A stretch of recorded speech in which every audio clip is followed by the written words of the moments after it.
Yes. Hello, everyone. What the heck is going on here? Let's sort this out first of all. Let's actually sort this out because I don't know what the heck is going on over here. That's better. There we go. Hello, everyone. Good evening. I hope you're all well. Welcome back to the Hotspur Cave. It's man like Jay. You get me? I'm here with a Spurs versus Liverpool match preview. Now, you might be thinking the game's on Wednesday. Why are you doing the preview early? Because I told you lot, I'm trying to put out at least 2 streams a day. 2 streams a day. I need to be consistent for you guys because you guys are consistent with your support for me. And before I, do the usual intro and whatnot, I just want to say a big thank you to everyone that has reached out to me on Twitter, man. Do you know what I'm saying? I put a little video up on Twitter, basically just saying to all Tottenham fans out there that I would like to do a segment of the show where we get loads of Tottenham fans, not loads, but maybe 4 or 5 Tottenham fans on the panel. And we just talk Spurs, to have a genuine talk about football. We all love football. We all love Tottenham. So why not come over here and talk about it with me? You know what I'm saying? So listen, everyone that has reached out to me, thank you so much. Everyone that's subscribed to the channel, thank you, thank you, thank you, thank you. I can't thank you enough. Honestly, I cannot thank you enough. The channel is growing slowly, but we're getting there. You know what I'm saying? I'd rather it grow slow than not grow at all. Pause. Do you know what I'm saying? So, listen, like it says down here, smash the likes on your way in, people. Smash your likes on the way in. And subscribe to the channel. We're growing. The goal is to hit 200 subs by the end of January. And the way the channel is growing, we're on course to smash that. We're on course to blow that out of the water. All right? Now, I do have 2 guests that are supposed to be joining me. I think they're just running a little bit late right now. So I am going to, I am going to talk to you lot while we wait for them to join us. You understand? But in the meantime, let me get through some of these comments because some people have been here early, like my boy Mali Talks AFC. Make sure everyone goes and subs to Mali Talks AFC. Go and sub to him. Go sub to him, man, because he's part of the family. He's part of the cave. And like I always say, bro, you know what I'm saying? Over here in the cave, we are supportive of all content creators, okay? Anyone who's doing something creative, that's putting themselves out there, you know what I'm saying? Putting your face on a camera and talking to the people. We respect you, you know what I mean? And we want to support you. So, guys, please go and show Mali Talks AFC some love. If there's any Arsenal fans that watch my channel, although I don't think there are, apart from him, obviously. Go subscribe to him, man. And even, you know what? It doesn't matter what club you support. Go subscribe to him. You know what I'm saying? Arsenal are in the mud right now. We all love when Arsenal are in the mud. We all love when Arsenal are in the mud, people. Do you know what I'm saying? So look. Actually, hold on. Only One Flicks. Welcome, Spurs family. Yeah, welcome, man. Welcome. Big up Only One Flicks as well. That's another one. Go and subscribe to him. He does match day vlogs, game day vlogs, match reactions, all of that good stuff. So go and show him some love. He also has a family channel because, he's a family man. He's a family guy. No Peter Griffin. So go and show him some love as well, people. Now, I have put the link in the chat. Okay? So if anyone does join the stream and they want to join, as long as you're a Tottenham fan, you have your camera on. And as you can see below me, I've got my name and shit down here. As long as you have all of those things, you're more than welcome to join in on the conversation. So, let's get started, man. While we wait for the boys, let's get started. Tottenham versus Liverpool. It's looking spooky, lads. It's looking very, very, very spooky. I won't even lie to you. Do you know what I'm saying? We're down to our bare bones in terms of squad depth. We've got no one, absolutely no one that is fit right now. Do you know what I'm saying? To the point where we're having to use Reguilon. Can you imagine? Guys, last year we thought we'd never see Reguilon again. We thought we'd seen the back of him. But, as you know, in typical Tottenham fashion, he's back in the team for tomorrow. Tomorrow? Wednesday. He's back in the team for Wednesday. It's not looking good, guys. Guys, it is not looking good. We are a mess. We are a mess. And I genuinely believe that Liverpool are going to play their kids. I think Liverpool are going to put out a weakened squad just because I mean, you look at this Tottenham team, you could probably beat us with your reserves. We are not very good at the moment, or at all. In fact, we are not very good under this manager. Do you know what I'm saying? That's why it says Ange out, because, yeah. And people, let me know, man. Let me know if you guys are Ange out. So, guys, bear with me 1 second. I'm just going to tweet out the link.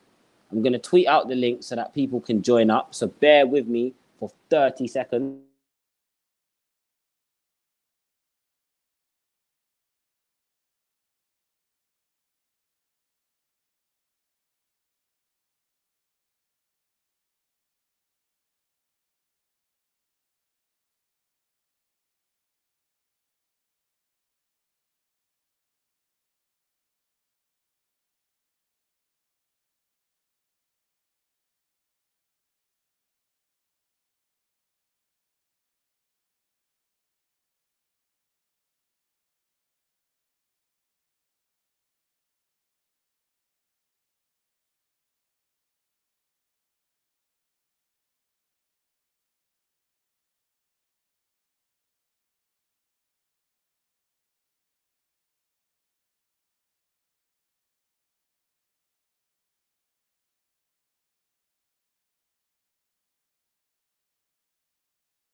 Right. Yes, guys. I have tweeted out the link. I have put the link out there. So, people, as you know, as you know, we are here for another Tottenham Talks, man. You know what I'm saying? We're just going to go over the game. I'm going to give you my thoughts when the lads join, if they join, because, you know, this is new. I'm experimenting. And with experiments, some things go wrong and some things work out in your favor, man. Do you know what I'm saying? So, yeah, we're just going to go over the game, what I think, my match predictions, predicted 11. Although, I mean, looking at our squad, there's not much of an 11 to predict, in it. Like, if I'm being completely and utterly honest, there's not much of an 11 to pick from. So, yeah, let's start off with Liverpool first of all. Obviously, they drew yesterday with United. I think they'll be pretty disappointed by that. But I also think that will give them a bit of a fire in their stomach to come to White Hart Lane again on Wednesday and put us to the sword. You know what I'm saying? I'm expecting them to turn up and put us to the sword. Now, guys, I do not want to get smoked. I don't want us to get smoked on Wednesday. However, sometimes it's very hard to stop the inevitable. And it feels like this is very inevitable. It feels like it's inevitable that we're going to lose. Do you know what I mean? It's not looking good. So far in the transfer window, we haven't really brought anyone in. I mean, we brought in that Kinky. Bruv, I'm not going to sit here and pretend I know who that is. I ain't got a single God's clue who that is. And again, when I see signings like that, it just makes me think quick, cheap. We're also looking at Kolo Muani on loan. I told you lot that the Kolo Muani links are only getting stronger, only becoming more concrete. And it's looking like we're going to try and loan him for 6 months and see how that goes. I don't want him at my football club. He doesn't fit the system. He's not the profile of player that I want at my football club. You know, I'm sure when the lads get it, they'll agree with me as well that, nah, he's not good enough. So let's talk about it. Let's talk about this game. Man. We are currently in, I think I'd probably say one of the darkest, this is the darkest time to be a Tottenham fan of recent, I think. You know what I'm saying? 30 points from 27 games. The last time we won a game at home was in November. In the league, by the way. In the league. Not in the cups. In the league. The last time we won a league game at home was in November, and we are in January, guys. We're in January, and we haven't won a home game in the Premier League since November. Now, that should tell you everything you need to know.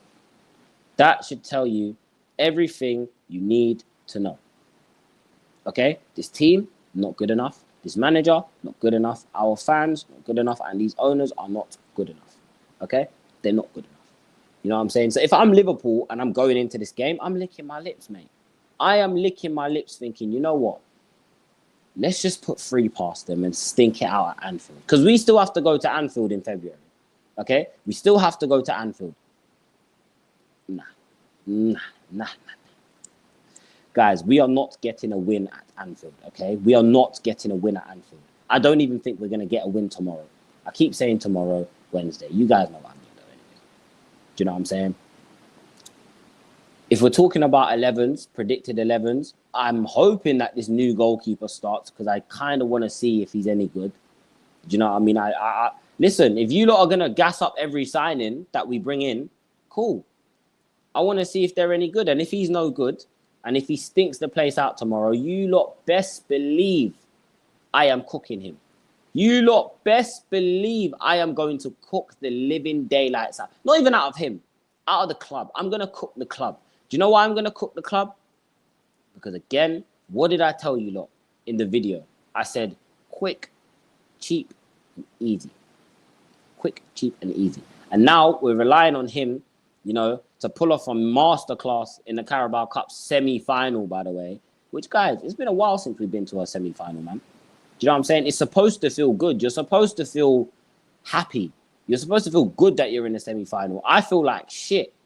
Every time I talk about this team, my mood goes sour very quickly. My mood goes so sour so quickly, bro, because I don't get any joy out of this. I don't get any joy out of this. Now, Ange Postecoglou come out and said, you know, why can't football just be entertaining? Hello? Hi, mate. Hi. Hello? We watch Family Guy for entertainment. I watch EastEnders for entertainment. Kai Cenat for entertainment. Do you know what I mean? That is what I watch for entertainment. EastEnders, bro. I'm not here. We're not an entertainment center. We're a football club. Okay? We need to go out there on Wednesday and put in a fucking performance. We need to put in a performance. Do you know what I'm saying? Bear with me one sec, guys. One of the lads are ready. One of the lads are ready. So, oh my gosh, I hate this thing, man. Big up Do-Rag Diaries as well, man. That is my brother, man. You know what I'm saying? People, like I always say, because like I said, we support the family, we support the fellow cavemen, because we're all trying to chase that common goal. And that common goal, wait, where is it? Where is it? Hold on, here it is. That common goal is chasing the flame. And the flame is 1K subs, people. The flame is 1K subs. So, with that being said, people, subscribe to the channel. If you guys want to see me suffer weekly, you know what I'm saying? If you want to see these weekly rants that I be doing, because for the last 6 weeks, it's just been straight anger. Bro, I have not had nothing to, even that Man United win, yeah. When I was in the stadium, of course, I was gassed. Like, I was very, very gassed, bro. And then the moment I got home and I actually watched the highlights back, I was like, damn, we got away with one. We really got away with one. Like, we're so lucky, bro. We are so lucky to even be in this semi-final right now, because that game could have gone very, very left. But yeah, like I said, people, make sure you sub to my bro, Do-Rag Diaries. You know what I'm saying? He's a real one. He's been supporting me from the start. He's one of the people that actually kind of gave me the motivation to, you know what I'm saying, put the camera down and actually talk to you guys, which I'm enjoying doing. Guys, so far, I'm actually loving this streaming shit. Like, this is fun. I love doing this because I love talking about football. And even better, I love talking about football with people who also love talking about football. Do you know what I mean? It's been a great journey, and I'm hoping that this journey can take me even further. Now, guys, I do want to let you all know, I do have a show with Football Heritage TV, 10 o'clock on Wednesday, okay? 10 o'clock on Wednesday, I will be live with Sava on his channel, and we'll be giving a breakdown. You know, we'll do a little match preview as well for the game on his channel and build up for the game. You know what I'm saying? Big up Only One Flicks, man. I'm dreading this one. Yeah, bro, I am not looking forward to this. I will be at the game. I know I keep saying everyone, oh, don't go to the game, boycott. But listen, man, the truth is Tottenham is like North Korea, and I'll continue to say that, bro. Tottenham is like North Korea. Daniel Levy is Kim Jong-un. He isn't going anywhere. He is not going anywhere until something tragic happens. Something tragic happens. That's the only way we're getting this guy out of the club. Or unless the club goes bankrupt. And listen, I've seen the club shop. I've worked in the stadium. this club ain't going bankrupt anytime soon. Like, I'm going to be honest with you. We are not going bankrupt anytime soon. Do you know what I'm saying? Wish I was going. I'll be live streaming instead. Yeah, you look, go sub to Only One Flicks, man. If you guys want to see that, go and sub to Only One Flicks. You know what I mean? Go check out his content, man, because he's a cool guy. He's a cool guy. He's a chill guy. You know what I'm saying? We're all chill guys. Well, I was a chill guy, but now I feel like I'm not so chill. I feel like a not so chill guy, people, because this team stresses me out. And the more, I think I need to take a break from Twitter. I think I actually need to take a break from Twitter, bro. Because the stuff that I see on Twitter just annoys me. Annoys me, bro. Like, it actually winds me up because it's like, how are people so blind? How are people so blind to the truth? Bro, I've disliked Levy from day one. Bro, we've all disliked Levy. Obviously, I'm trying to think. He come in to the club the year I was born, I think. When did he come into the club? 2000.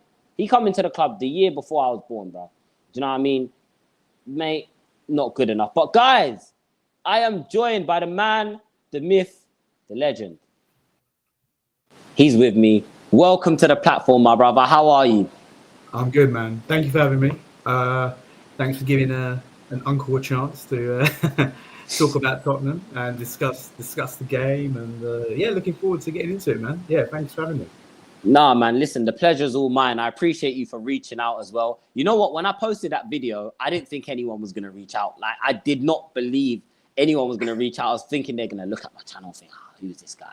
Do you know what I'm saying? But I really, really appreciate you reaching out to me, man. And listen, you're here. You're always welcome back on the channel anytime, man. You know what I mean? Anytime, you're always welcome on the channel, bro. So let's get into it. Let's get into it, man. First of all, I want to get your thoughts before we touch on the Liverpool game and whatnot. What did you make of the game on the weekend? What did you make of the Newcastle game, bro? You know what? It's been a tricky spell at the moment, right? We've had some really tough games and some poor performances. Like you look at the Wolves game where we played okay, but we didn't get the win, and that Forest game before where it was just really bad.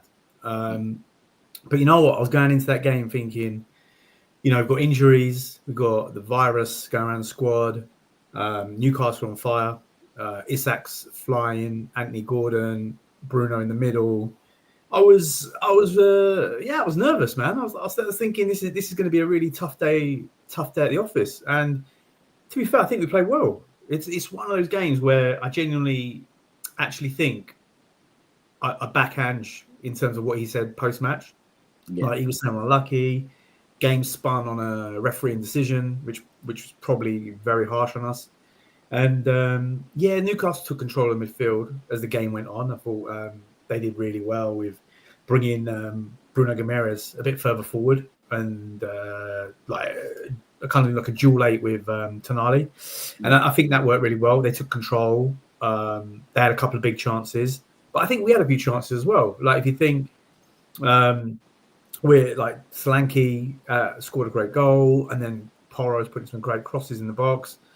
I feel when Maddison and Son came on in the second half, we looked dangerous again. Maddison in that high kind of left position, Sonny just coming on the inside. You know, a couple of balls just went flying across the box a few times. I think we did okay. Like obviously, you want to win, right? We want to win at home. We want to get that done, but. I don't think it was a bad performance. Like if I look at some of the other games we've had recently in December, they've been pretty shocking. But that was one of the games where I'm like, you know what, I'm vexed we didn't win, but the performance was there. And I think if we'd had, I know it's easy to say, but if we had full strength, if we had Romero, we had Van der Ven, Udogie, like the players we're missing, it's ridiculous. The Bentancur, if we just had a few of those back, I think we would have won the game. I agree with you, brother. You know what I mean? And for me, right, I wasn't disappointed with the performance. The performance for me wasn't the issue. It was the two individual errors that cost us those 2 goals. You know what I'm saying? Guys, give me a sec because we do have, I believe, an R1. Are you a Tottenham fan, bro? Of course, bro. We were just discussing on Twitter, my guy. Okay, perfect. Yeah, welcome to the family, bro. Do you know what I'm saying? Thank you for having me, man. Yeah, man, bro, the honors, listen, the pleasure's mine, man. I thought, you know what I need to do? I need to open up my platform, yeah, so that us Tottenham fans can voice our opinions. Do you know what I'm saying? Oh my gosh, my phone is going crazy right now. Someone is calling me, but I'll get that in a second. I'm gonna give you guys the floor to obviously give your opinions and whatnot. But just back on that Newcastle game, for me, the thing that bothered me the most, man, was that, look, Bergvall, I know that was a handball, right? I know it was a handball. We can all sit here and put our hands up and say, yo, listen, the refs are a disgrace. But for me, it's like, we know that Premier League refs are a disgrace. We can't rely on them to you know what I'm saying, to get things right. And we played 102 minutes of football, people. Do you know what I'm saying? That's more than enough time to get back in the game. Now, where I will give the players the benefit of the doubt is a lot of these players have been playing since the start of December, non-stop. So a lot of them are burnt out. However, I say all of that to say this. And I'm going to leave you lot with a question, right? Do you guys think, that Ange has been backed fully, or do you believe that he's been brought like a list of players that are not very good, and it's like, okay, pick from this list? What do you lot think? I'm going to leave you the floor to you guys. Let me know. What's your opinions on that, bro? You can go first, my bro, if you want. Well, you got me talking about Daniel Levy, my favourite guy. Look, like, I think if we're going back, right, summer transfer window, we got left a bit high and dry, man. Like, we didn't. Okay, we got Odebear, but I feel we didn't get that. Yeah, like, we didn't get that guy. Like, we didn't get that X factor player that we needed. Okay, we've got Solanke, good signing. I like Dominic Solanke, but just I felt we needed a wide man, like, who could just take people on, just get people on their feet, but not a kid. Like, we got enough kid. We got Archie Gray, who's 18. We got Bergvall, who's 18. We got kids coming through. We got Udogie, who's 21. Like, we got some good youngsters, but I just felt that with Sonny kind of like dipping a little bit with the tired legs and getting a bit older, just felt we needed that X factor winger. And yeah, they said they wanted Eze, but did they really want Eze? Like, we never really got linked with a top player where you're looking like, oh yeah, that actually might happen.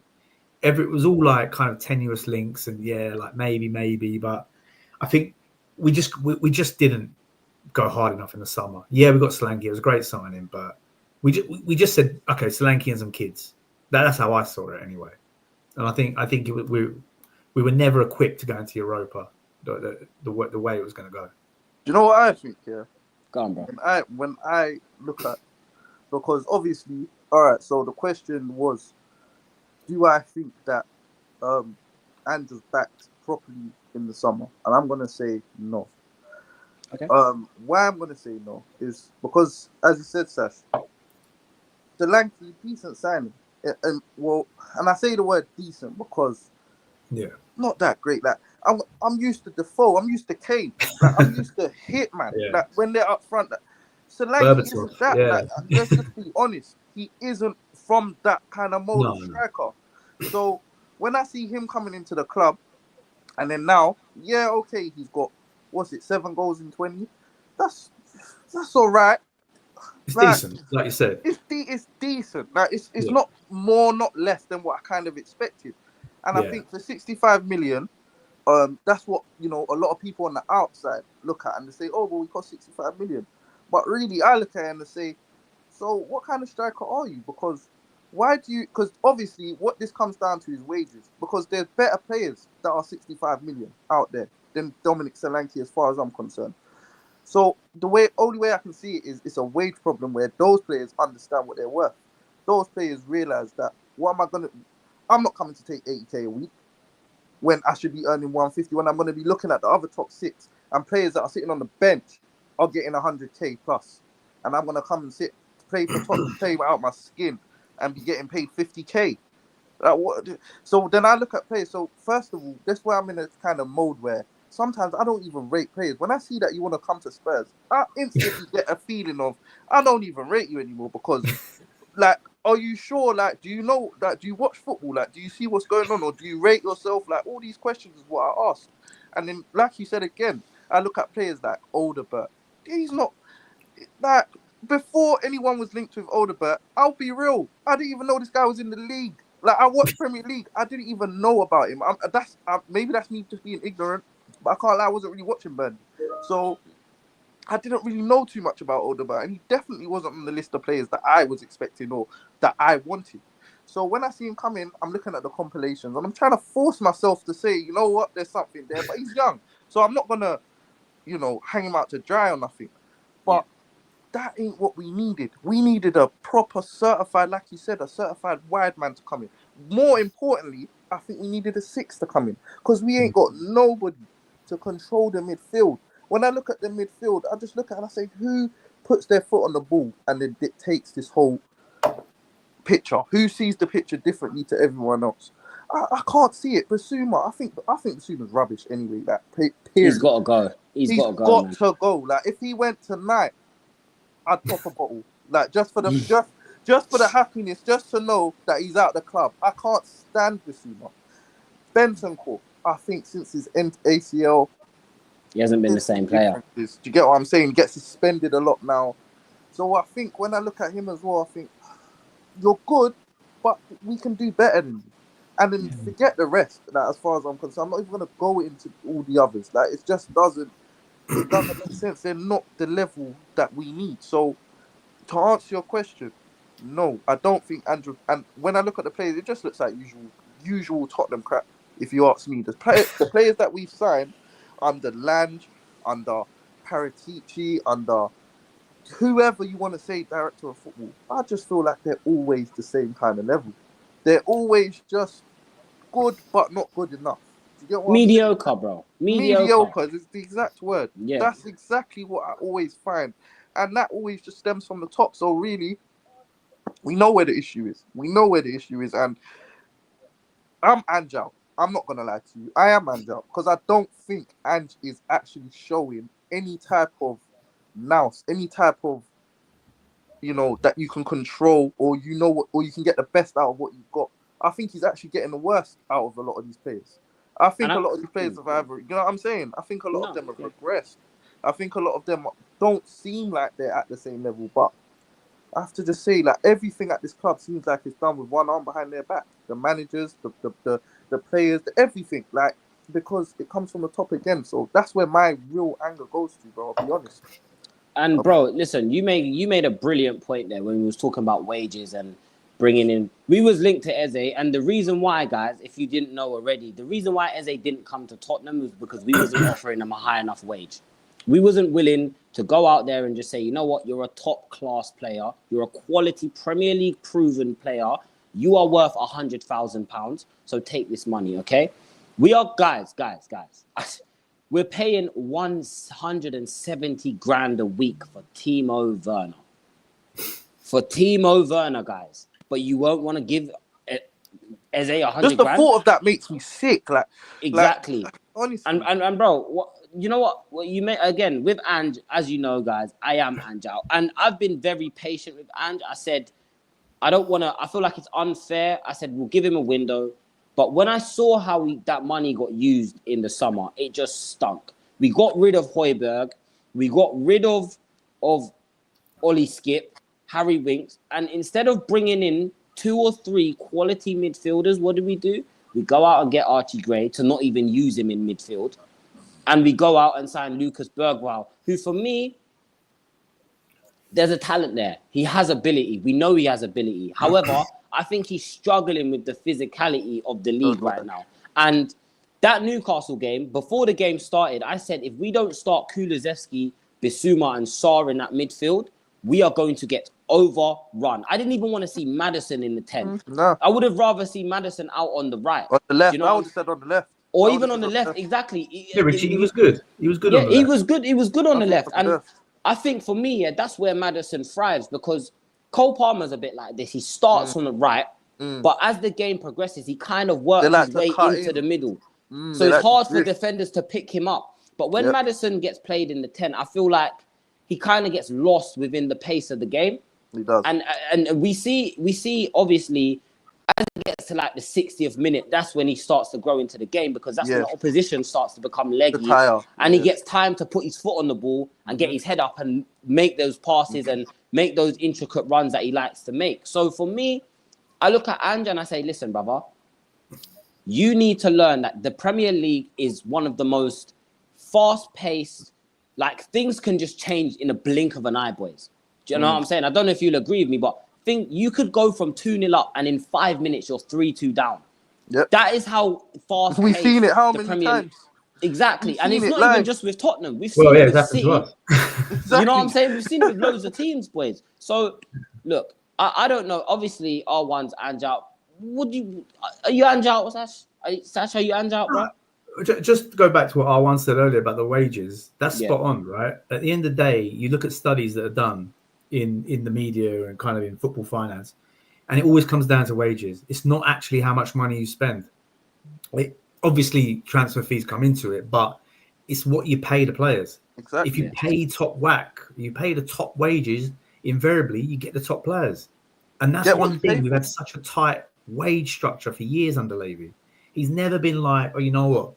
I want that guy because the manager really wants that guy because that's the guy the manager told me to get. That's the one who's going to take us to the next level. Levy's like, oh, no, it's too much. It's too expensive. No. Yeah, we'll pay the 50 million. We'll pay the 40, 50 million. But no, he wants 150 grand a week. He wants 200 grand a week. Like, he needs to prove it. This has always been the thing under Poch. You got to prove it. It's always like performance related contract. Like, yeah, you go and smash it. You at the end of the year, you get an extra like few hundred grand, whatever, right? They'll do it like that always. But the top players don't want that. Top players like, I'm a top player. I don't need to prove to you that I'm going to smash it for you. I'm going to come in and do the business. Now, we've always just held back from trying to get these players in. And like you said, it's always one hand behind the manager's back. So whether you're Ange out or Ange in, as we said, we know the problem stems from the top. Because who knows, if Ange got a couple of those top players he needed, maybe it would have been different. I don't know. Like, I'm not Ange out personally because I don't see anyone out there currently who's better, who I think we can get at short notice. That's just my view. Like, I don't. Like, I definitely give him to the end of the season. I definitely give him to the end of the season. I don't. So many times. I don't give him to the end of the season. I hear exactly what you're saying, Sash, about that he deserves, and you know, both of you furthermore, I understand what you're saying, that he does deserve to the end of the season. Well, when I say deserve, why I would give him to the end of the season is I don't want to look like the 18-month club that every manager, when you come and sign that dotted line, you're basically on the 18 month. You got 18 months. I don't want to look like that club, but at the same time, I don't want this guy to be having me 17th place, 16th place. I don't think we'll be relegated. But the way things are going, he's lost 10 out of 20 games. And we lost 12 last season, by the way. We lost 12 games over the whole course of the Premier League season, and we've lost 10 already. And he's on course to break that by January. Like, he's on cruise course. Like, I can't see our next win. Like, I don't know where it comes from. I don't know. I can't put my finger on that game and say, right, that should be 3 points there. I can't against anyone. And for me, I think that kind of dictates that even if you were on a situation where we were like, say, 6th, 7th, somewhere like that, I would still think that's cause for concern because we need to be pushing on. We were 5th last year, so we need to be going upwards, not downwards. You know what I'm saying? So even if we were sitting 8th, 9th, around there, still cause for concern. But we're 12th. Like, 12th is this is you know what I'm saying? But I do hear what you're saying, Sasha. It's like, who are we getting at this short notice? Like, right now, who do we get? Who comes in? There's managers out there. I can't do a few months with Ryan Mason in charge. No way. No. I can't. Like, that's why I said the end of the season, because I don't want to see Ryan Mason in charge, bro. Furthermore, why is he even still at this football club? What does he do? What is his role? What's the end goal of him being here? Like, I've been wondering this for a while myself. Like, what's the actual purpose? Like, where is he being groomed to actually be our manager one day? Because I feel like that's where we're heading. I don't know if I'm looking too far, but mate, it wouldn't surprise me if he's the next appointment. It wouldn't surprise me if he's the next appointment. Daniel Levy comes out with proud to announce club legend Ryan Mason. Honestly, I don't know what I would do. Like, and I can see it happening because this man don't care about what we care about. He doesn't. He's not Tottenham. Like, he's not. He's the worst. Like, I couldn't think of a worse owner than what we have. it's like always just dangling a carrot in front of your face. And look at teams like Nottingham Forest now. I just see the notification they're winning again. Like, this is over years of, putting in. They come out of the Championship, now they're rising in the league. And they set pace. I saw they were linked with, not linked, but they were looking at this, what's it, Omar Mamouche, the one from, that's doing his thing over Frankfurt. I'm seeing Nottingham Forest. I'm seeing names like Juventus, Arsenal, Bayern Munich, looking at, and I see Nottingham Forest. And I'm thinking, but do you know what that means? They're showing some. Why is my name not there? Do you get what I'm saying? Forest has spent 200 million in the last. There you go. 2 years, and they're playing players. They got quite ambitious owners, and the scouting's on point. Now they got Edu as well from Arsenal. Oh, they got Edu as well. Edu left Arsenal. He resigned from Arsenal. He fell out with Arteta. Yeah, I knew he wasn't at Arsenal, but I didn't know he's at Forest now. Yeah, man, he went to Nottingham Forest, bro. He got a better job there. He's the CEO there now. You know what I mean? And boys, like for me, right? Look, I want to give Ange time. I want to be patient with him, but I also want to see that you understand that the fans are not happy and you are running these players into the ground. And I want to talk about some of the injuries, okay? Because I have a list of the injuries and we've got loads of injuries and 90% of the injuries are all muscle-related injuries. Now, what is that down to? That is down to not using the players that are available. Where has Reguilon been all season?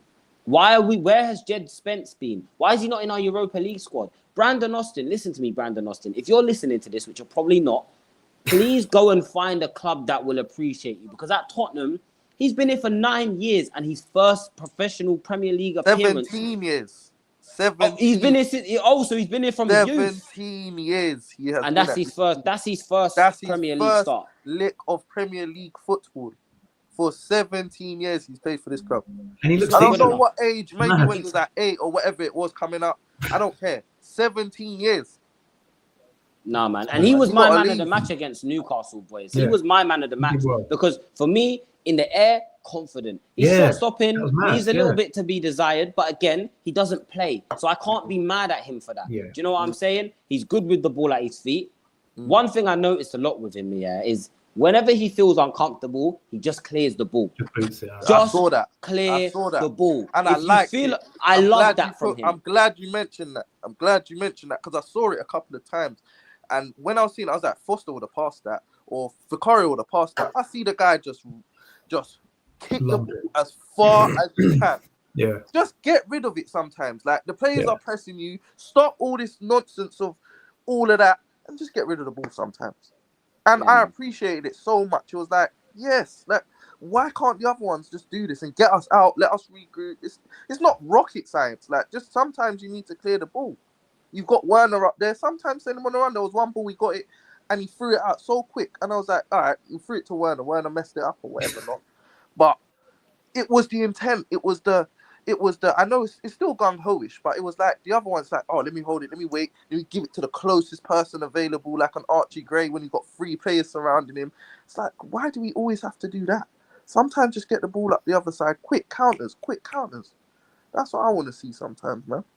And you know what? Yeah, that's a brilliant point. And that kind of leads me on to my next thing. And Sasha, I've got a question for you, brother. Let's say if Ange was to get to the end of the season, he doesn't win us the Carabao Cup, because, boys, let's be honest, we're not going to beat Liverpool over 2 legs. It's not going to happen, okay? So let's say he doesn't win us the Carabao Cup. Do you believe, that he deserves another season at the club?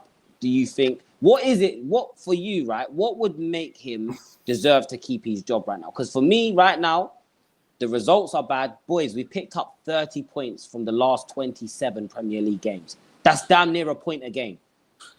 That's a poor return. He's won. He's won. Wait, has he won? No, he's lost 22 out of 48 Premier League appearances. It gets worse. We have the highest amount of shots conceded in the league. We give away the most amount of chances. We turn the ball over in our own half the most. Sash, what for you? Chat to me, bro. What do you think? Bro? Do you think he deserves to stay? And if he does deserve to stay, what is it that would make him deserve to stay, bro? But we're going to win the Europa, yeah? So is that included? We got to beat Elfsborg and Hoffenheim first. Yeah, I'm not confident. No, look, I think Okay, right. Let's say we're not going to win League Cup. Fine. We got Liverpool. It's tricky. It looks like they're gonna win that. Fine. I think it's the manner, the way we finish the season. If it goes on like this, right? If we win one, we lose two, we win two, we lose three. Like if we stumble over the line and we finish 12th, 13th, 10th, whatever, right? Something that basically means nothing, right? We miss it. Missing out in Europe might not be a bad thing, but let's just say we limp over the line to the end of the season. Then I think there'll be some tough conversations going on that maybe both parties need to look elsewhere, right? And we're not going to sack you, but maybe you just walk away, right? Pay you off. You just walk away. Now, if we finish 7th, but we win like some games again in style, like we did like kind of last season when we were smashing teams, we were playing some really good football. We tighten up, the players come back from injury. Maybe we get to like a quarterfinal, a semi-final in Europa League, let's say.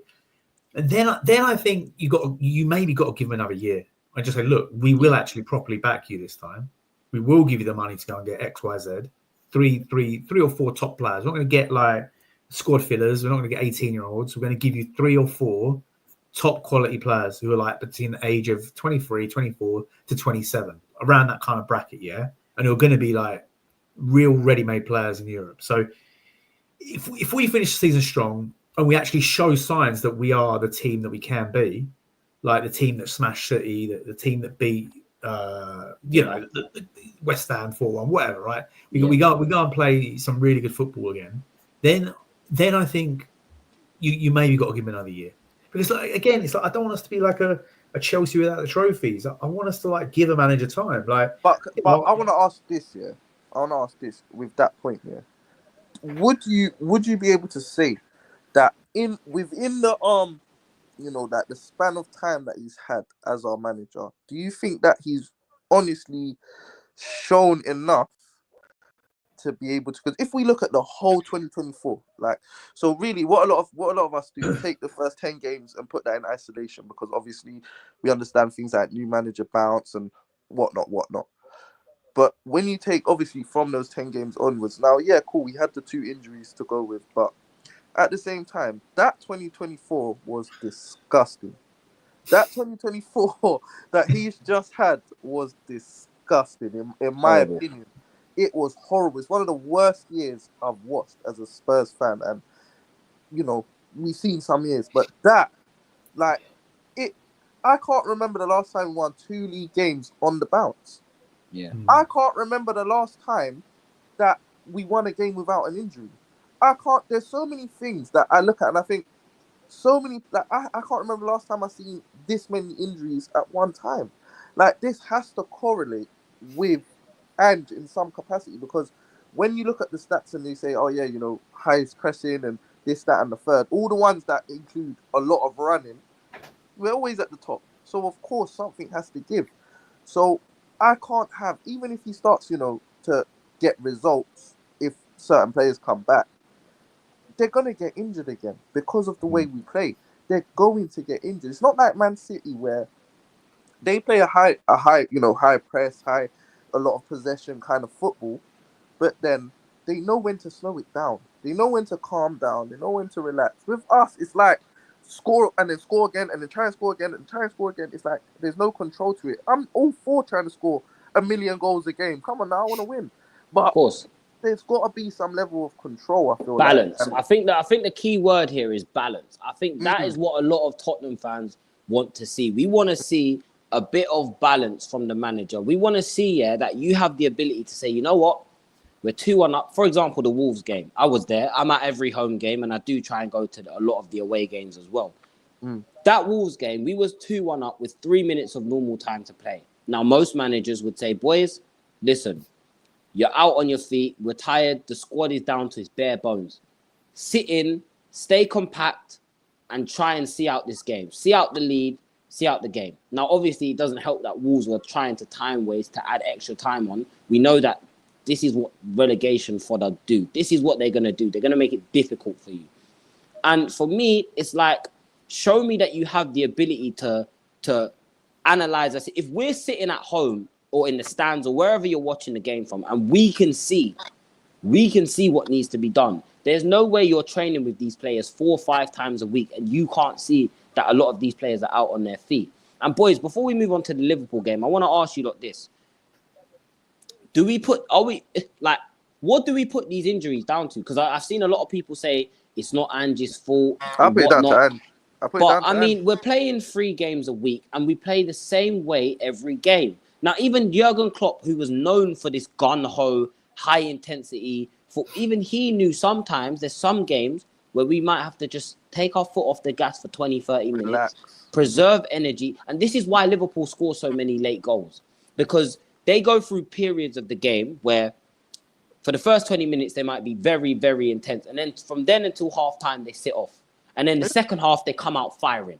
Do you know? 100%. And I want to see that from Ange. I want to see, because you know what that shows me? That doesn't just show me, that you're a smart manager and you're tactically there. But for me, it shows that you care about the fans, bro, because we don't want to see our players hobbling off in pain every week. That hurts my... Do you know, it broke my heart to see do you not think that, in a way, he's kind of shown that he doesn't care about the fans? Because he's done and said things where it's just like, you're right. Like, for example, like the Arsenal game. Like, some of the things he was saying... Not the Arsenal game, sorry, the Man City game. Where obviously a lot of fans would have preferred not to win, just obviously so Arsenal don't win the league. I don't know how you lot felt about that, but I'll be real. I wanted to win. Did you want to win? Listen, I always want to beat Man City, man. I've got a personal vendetta against them. You know what I'm saying? I don't. We beat them every season. I don't have any reason. They're miles better than us. For me personally, I don't have any reason to have a vendetta. I don't know your story, why you do, obviously. It's just a few of their players, man. It's just a few of their players that I love seeing the tears at the end of the game. You know what I mean? I love it when they come to White Hart Lane with their tails up and go home with their heads hanging shame. I think we see it enough. If that meant that, that Arsenal would have gone on, the tears that you would have seen here wouldn't have been worth the tears that you would have got there, honestly. But I didn't think that Arsenal were going to win the league anyways. I thought City last season were just too good. I think that's the problem, right? They're too good. They're a great side. And I think even if we had won that game, I think that puts the pressure on Arsenal. Now, Arsenal are notoriously known for bottling it under pressure. So for me, that's why I wanted to win that game. And R1, you make a good point, bro. Like, listen, for me, again, like, has Ange even won a North London derby? That for me is the biggest. He's made us get slapped twice at home. And to be fair, they didn't slap us the first time. They sat in. You've lost. But you lost. Inevitably, you lost. Yeah, no. Conte 100%. never lost. Conte didn't. Mourinho didn't. Poch didn't. And this guy comes walking in. You lost twice already. You've lost twice already. The first game we played Arsenal last season, I think we were actually good at the Emirates. I think we looked really good. We played well. We played really well. I think we deserved to win. If I'm being honest. I think we could if we took all 3 points that day, things would have been good. Like, there are good things I see about Ange's foot. I don't want it to be all doom and gloom. Like, attacking wise, I think he's really good. I think he is really good. But the thing about his attacking is, like, sometimes I look at, do other managers not adopt this style because of the sacrifice of it?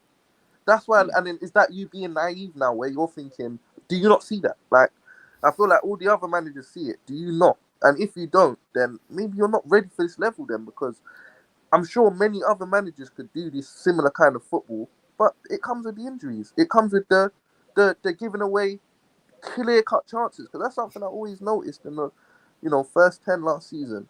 We always seem to be giving away, like, clear-cut chances. Like, we might have only given away 3 or 4, but they were high-quality chances. Like, they were, like, hot, you know what I'm saying? Like, hearts in our mouth.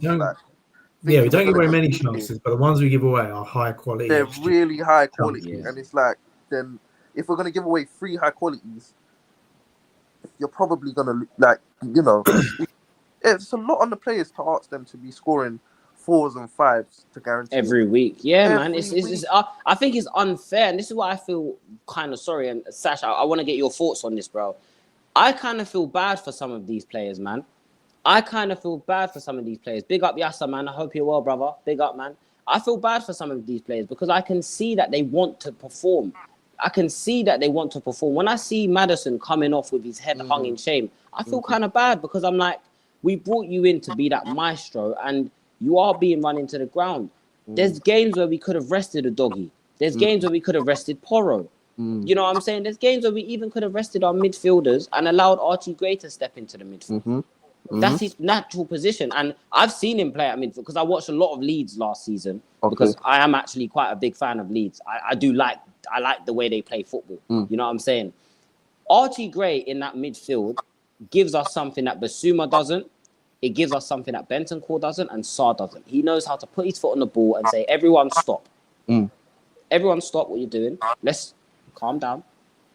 Let's think about this. So Sash, my question to you before we get on to the Liverpool game is, what do you make of these injuries, man? Do you think that like there's a solution? Is it what is the solution to this, man? No, look, I agree. The one, like I said, I like Ange, but the one thing I would level at him is the squad management.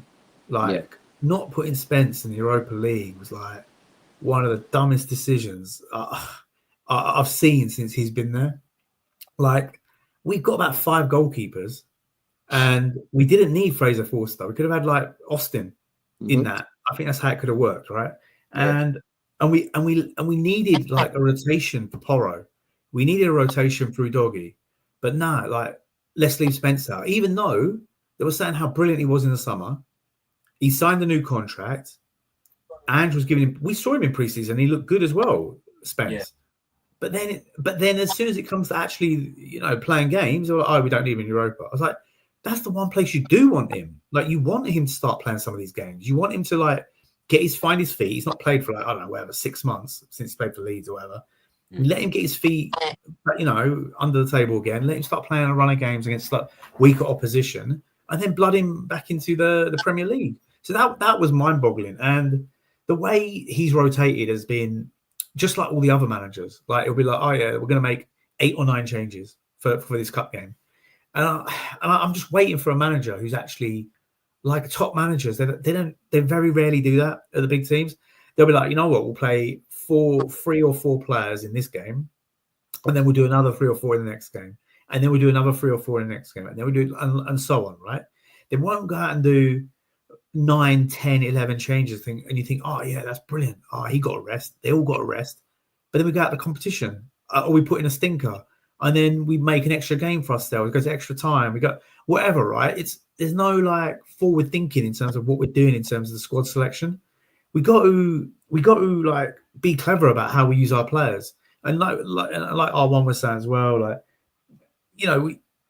we play such a high intensity game. Like, we press hard. We're always up there with the running stats. We, like I said, he doesn't rotate well. Sometimes, I think that's changed a little bit now because we've got injuries, but he wouldn't make subs until 70th minute, 80th minute. And then sometimes we'll leave players on for like 85, 90 minutes. And you're like, why has that guy not gone off 20 minutes ago? Like with like Southampton, what was the one? Like, we were 4-5 up against Southampton, and there was somebody he didn't take off, and I couldn't believe it. He played him the whole game, and I'm like, mate, we're 5-0 up. We've got a game in 3 days. I think it was Porro. It might have been Porro. Yeah, I can't remember who it was, but I think Porro come on. But it was Udogie, maybe it was Udogie. I can't remember. Yeah, it really annoyed me, and I just remember thinking, mate, he's just played a full 90 minutes, and we've been 5-0 up. Like, we're 4-0. We've been 3-0 up since the 30th minute. We're 4-0 up at this point in the 60th, 70th minute, and you're leaving him on for another 20 minutes. Why? What are you gaining from doing stuff like that? It's just little things like that, and it's not like I'm like, oh, that means Ange out, but they just really frustrate me because you see the result of that now. You see the hamstring injuries. You see the fatigue. You see, like, we play good. We put up a show for 45 minutes, then we're knackered. Like, you see all that come to fruition, like in the next game or the next 2 games. And the games, the Premier League's relentless, and it's ridiculous the amount of games the players play. But you see it, like, we had Newcastle Saturday, we've got Liverpool this week, and then we've got Tamworth, we've got Lucky, right, in the FA Cup. Then we've got Arsenal on the Wednesday, and then we've got some next team. So the games are just thick and fast. I think we've got like 9 games this month. It's insane. And then we have the Liverpool. Got no players. We're literally on our knees. Like, we've got no players. Like, it feels like how how the hell is he supposed to even like with what is there? How are we actually gonna get through this month? Like, if we're gonna be honest, like, and I'm sure YT as we go into the preview, we'll be discussing the squad anyway. But how are we gonna? What are we gonna do? Like, we don't have nobody like to because even what we do have, I'll be happy if I never see players like Dragosin kick a ball for us again. Like, personally, like, I'll be happy if you know what I'm saying. Like, there's players there that honestly, like, we're on strings. That's We're who on it was. strings. Sorry, Right cut now. you off on one. Kulusevski, he played 90 minutes that game. I'm like, our best player, arguably. The guy right? is finished. He is like, our he's best tired. Into the He is ground. actually Tired. He played 95 minutes against Southampton. He is by far our star It blew player. my Take mind. him off. Let I him rest. couldn't believe it. I was going mad. I was like, I should be enjoying this. We're 5-0 up. And you I was can't just getting because pissed. I was this getting is the vexed. time when you want to see players like Bergvall, let him get a taste now with 5-0 up, whatever. Let him get in, let him get a nice 20, 25 minutes of Premier League football where there's no pressure. He needs to be playing there. No, that's just Kulusevski there for the whole game. The guy, when I was watching him just the other day, I was saying, the guy, he looks, but between him and Porro, I don't know who looks worse. Like, in terms of like fitness, like in terms of like, they're still gonna give 100, but I mean, honestly, they look like they're actually on E right now. Like, but R1, the problem is, right, with their 100 is that their 100 is other players 50% because they're all so exhausted, and we can see that. And one thing I saw come out, and I don't know if any of you boys have seen it, but Kulusevski's come out and he said he's unhappy at Tottenham. He's not happy here anymore. And if and I know AC Milan have been monitoring him for the last 2 I've been hearing about that. Yeah. If he does leave now, again, that's another player where can we really blame him? He's been here for what, 2.5 seasons, 3.5 seasons? We can't blame him if he wants to leave because he's got ambition. And for me, he deserves that armband. I don't think Sonny should be the captain. Listen, you've been a brilliant servant to the club, but you're not captain material. You don't lead on the pitch. Honest. There's some games, right, where if Sonny doesn't score, I don't even know he's playing. And for me, I should always know that my captain's on the field. Always. I should see you pointing, screaming at this player. You know what I'm saying? Now, I'm not saying grab him by his collar and shake him on the pitch, but I'm saying show that you're the captain. Show us that you know what I'm saying? You have these. You're not meant to be one of the worst on the pitch. Like, when the chips are down, you're meant to be like a shining light. Like, you're meant to step up for us. You're meant to be the one that shows the rest and leads the team and still plays well, because you're not a leader by dominant aura. So be a leader on the pitch then. Be a leader with your ability. By example. Lead by example, like Kane. That's what Harry Kane was. Exactly. That's what Kane was on. Lead by example then. If you can't lead by aura, just do your job always. No matter what's going on around you, you're always going to be someone we can rely on. But then that leads me into James Maddison. I wanted to ask, what do you guys actually think of James Maddison? Because when I think about him, I think when it's a really weird situation I find with James Maddison, because I think when we're at our best, James Maddison can be the best player on the pitch. But then when we're at our worst, he's the worst player on the pitch, in my opinion, or he's at least one of the worst. But I don't think that the line of that is where you might say, okay, well, when he's playing well, the team plays well. But I don't think that's the case. I think when the team plays well, then Maddison will play well.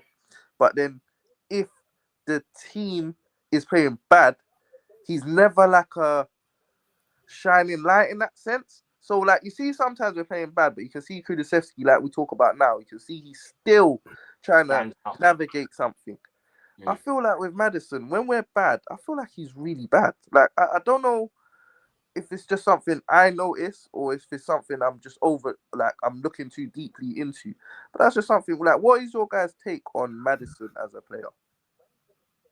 Sach, I'll give you the floor, brother. Yeah, no, I just think he's one of the senior players, right? He's like, well, Kulusevski's not even that old, but he's one of the guys you'd expect to be dragging us up when we're not performing well, to grab the game by the scruff of the neck. and start dictating play. And I feel like he was doing that last season, in the beginning of the season.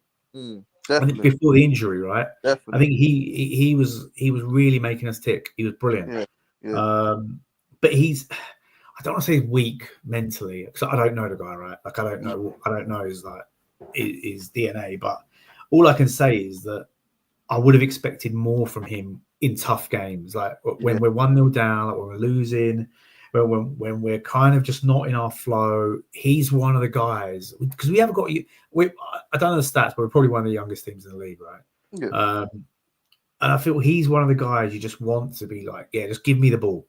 I'll make something happen. Him and because like you said, Kulusevski will just do that. He'll just run himself into the ground, and sometimes that's all it takes. You just need a couple of players. You just need 2 or 3 players to just run for a brick wall for you. Because I hear Maddison get the excuse a lot of, like, players are playing in his position, which is true. Like, when we're doing all of that, you get Dogi kind of in his place and things like that. But that doesn't affect Kulusevski sometimes. Like, it's the same things happening on that side to him when he plays in the 10. The same things happening, but he's still kind of working navigation. And it's not like say Kulu's perfect. Like Kulu will lose the ball, right? He'll fall over. He'll kick it out, whatever, right? He'll do clumsy shit sometimes, 100%. and that's fine. But you see, he's just putting 110% in. And I think the fans will, whether it's winning 3-0 or we're losing 2-0, if a player's doing that, you'll just be like, you know what, fair play. He's trying. Like he's giving everything. And there are certain players. All right, we're picking on Maddison now, but there are certain players who you're just like, they're not doing that. They're shrinking. They're disappearing from the game. And I just would expect someone like Maddison at his age now, 28, he should be one of those guys who should be stepping up and saying, no, I'm gonna pull us back into this game.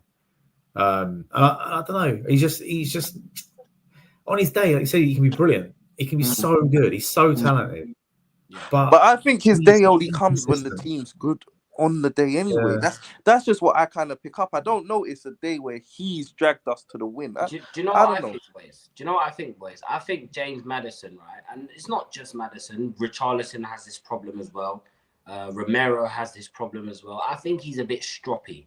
I think he's a little bit stroppy. I think there's some times where he's gotten lost in the flow of the game. You know what I mean? And it's annoying. Listen, I play football. I play in the position that James Maddison plays. So I know there's a lot of times, right, where, and obviously it's not as fast-paced as the Premier League, of course, but you don't get a lot of time on the ball in Sunday League. You don't get a lot of the time on the ball in Sunday League. And a lot of the time, players are all over the place. There's not really any time. So sometimes you do feel a bit like, come on, guys.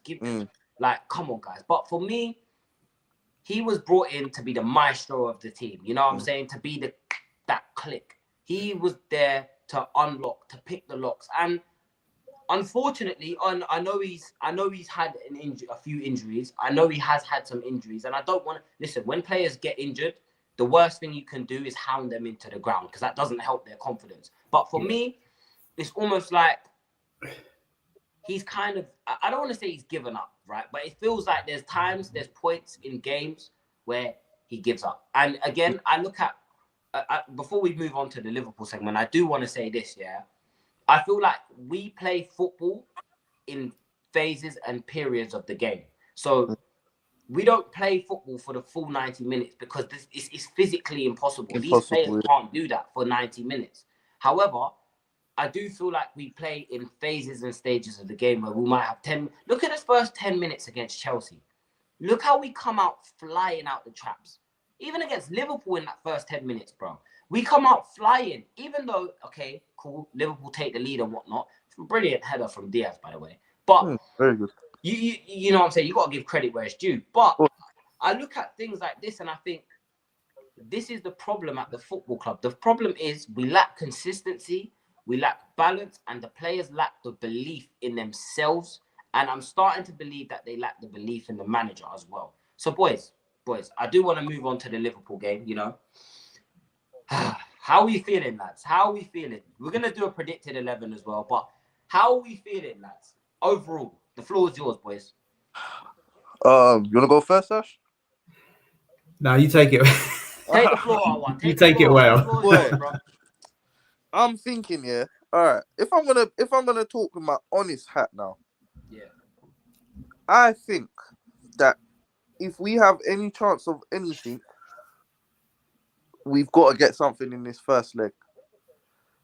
Now, do I think it's impossible to get something in this first leg? I'm gonna be real. I don't think it's gonna be impossible. Reason being is because I know Arne Slot probably wants to win this trophy, first trophy, whatever not.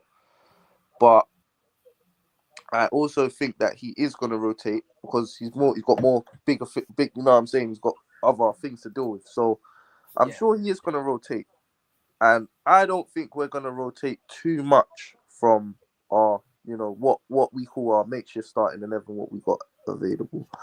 So I think on Wednesday's game, we're at home. I think there's a chance we can pinch something, even if we lose 2-1, for example, and just get a little goal on the score sheet, so we've got something to go into the next leg with, and we don't, as long as it's not like a 6-3 beating like it was the other day, and it's not all that business. I think there's a possibility we can get something from this first leg. So I'm gonna say I don't think we will, but I just think there's at least like a 20% chance of something. But that I'm not gonna die on that hill. Let me put it like that. Ash, what do you reckon, bro? How you feeling? What do you give me your thoughts, bro? What do you think, man? Let's really talk. Let's really dive deep into this. And before we continue, please subscribe to the channel. I'm gonna put both the lads' Twitters in the description of this as well. So please go and drop them a follow on Twitter, man. You man are welcome on the channel anytime. Come on, man. No, thank you for having me again, man. I appreciate you lot giving your time up to come and talk about Spurs. It ain't easy talking about our club, you know what I'm saying? They give us a lot of pain, a lot of heartbreak, but we're still here. We still back our team. We still want to win. And listen, while Ange's at the club, right? I know I'm saying Ange out, but listen, when I'm in the ground, I'm still gonna chant. I'm still gonna give the team my support because I love this football club with everything. This football club has been everything to me. It's given me the best moments of my life. It's also given me the worst moments of my life as well. There's some pain, some happiness. Some happiness, yeah, man. You know what I'm saying? This is a bit like that ex-girlfriend that she's never gonna change, but you keep going. Yeah, bro. And then you're just there. You're stuck now. You're just stuck. Like, it is what it is. It is what it is, man. But Sash, chat to us, bro. How are you feeling for this game? Yeah, no, a bit like R1. I feel like Liverpool, they want that title, man, and I think that game on the weekend would have given them a bit of a wake-up call. Like, if you just said, like pre-game, you'd be like thinking, they're going to win that 3-4-0, whatever, right? They're going to batter United. But United gave them a tough game, which I don't, and in tough conditions, like, that pitch was, a soggy pitch, went for the full 95 minutes or whatever. I think there'll be some tired legs in Liverpool. And I think if Slot's clever, and maybe a little bit, optimistic from our perspective as well, that he will rotate a little bit, because I think he will play Jota. I mean, Jota's a quality player, but I think he will play Jota. I think he'll play maybe Darwin Núñez. I think he'll play Szoboszlai instead of Curtis Jones. I think he'll play Quansah. I think he might play Conor Bradley. I think he might play Kelleher instead of Alisson. So I know it's a semi-final and the fans might kick off with him, but they are top of the league. They're 6 points clear at the top, right? Top of the Champions League too. And they're top of the Champions League. They've got a game in hand in the league. So they potentially could go 9 points clear. And it'd be great to win a League Cup, but because we would love a League Cup, right? But for Liverpool, like you said, they're top of the Champions League group and they're top of the Premier League.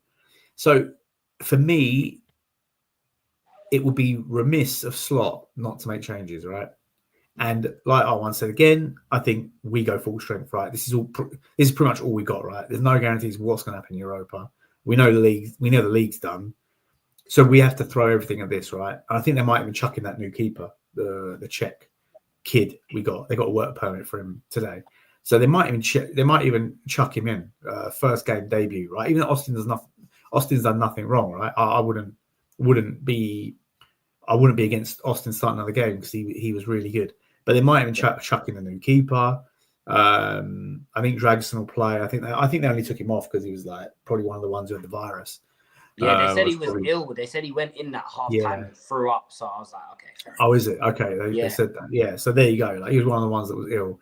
So I reckon, we'll go Spence, we'll go Porro, we'll go Dragsson.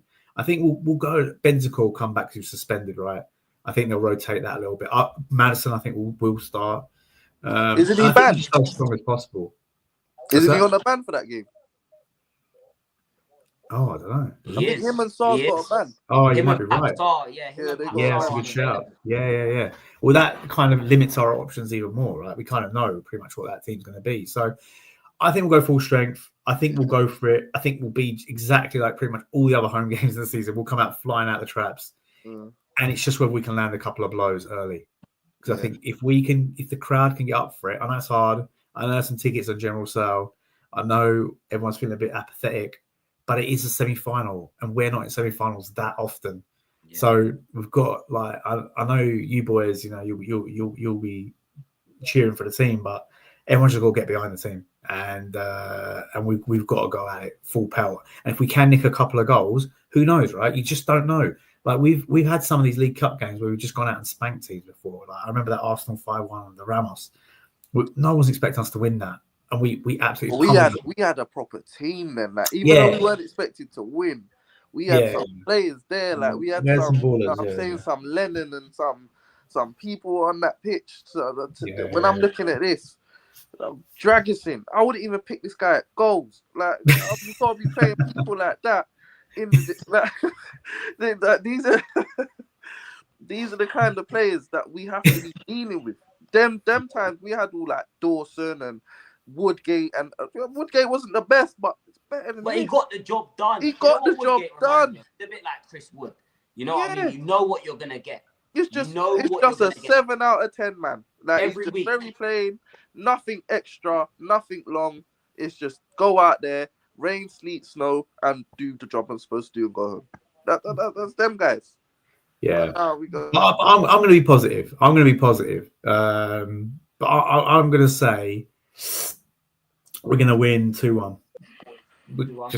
Sorry about that. Someone called me. Sorry about that. No, you're all good, man. It's hard. It's hard to be positive, but I do feel like at home, at least, I do see some positive signs from time to time. Yeah, we're not going out and winning the games, right? The Wolves game was a sickener, but the Newcastle game, yeah, we lost. But I did see things where I was like, okay, that's not bad. We did okay. Like I can see certain things where the attacking football's been decent. Yes, we keep doing stupid mistakes, but I'm just hoping that they're going to make some changes. Their eyes are going to be off the ball a little bit, and we just turn up. That's what I'm hoping, because at home with the atmosphere, if the fans turn up as well, it can be a great atmosphere at the ground. So I'm not negative on it. I'm not down on it. Like I said, it's a semi-final. It's a massive game for us, and I think we'll put in a performance. Like famous last words, yeah. Next time I'm on, you can remind me of what I said. But I reckon we'll put in a performance, and I'm going to be positive. Listen, I think as well, right? Because at Tottenham, we have this incredible habit. And before I continue, let me get through these comments real quick. We don't have anyone with captain credentials. No, we don't, brother. We really don't. Yeah, that's fair. Is it Madison another one? Yeah, he is. Yeah, I was gassed when we got Radji Jackson. Now I want him gone. I hear it. I don't think. Dragson's a good player. Dragson's a good player, but he's not fit for our system. What we're trying to do. He's come from a back three, and again, this is the problem, right?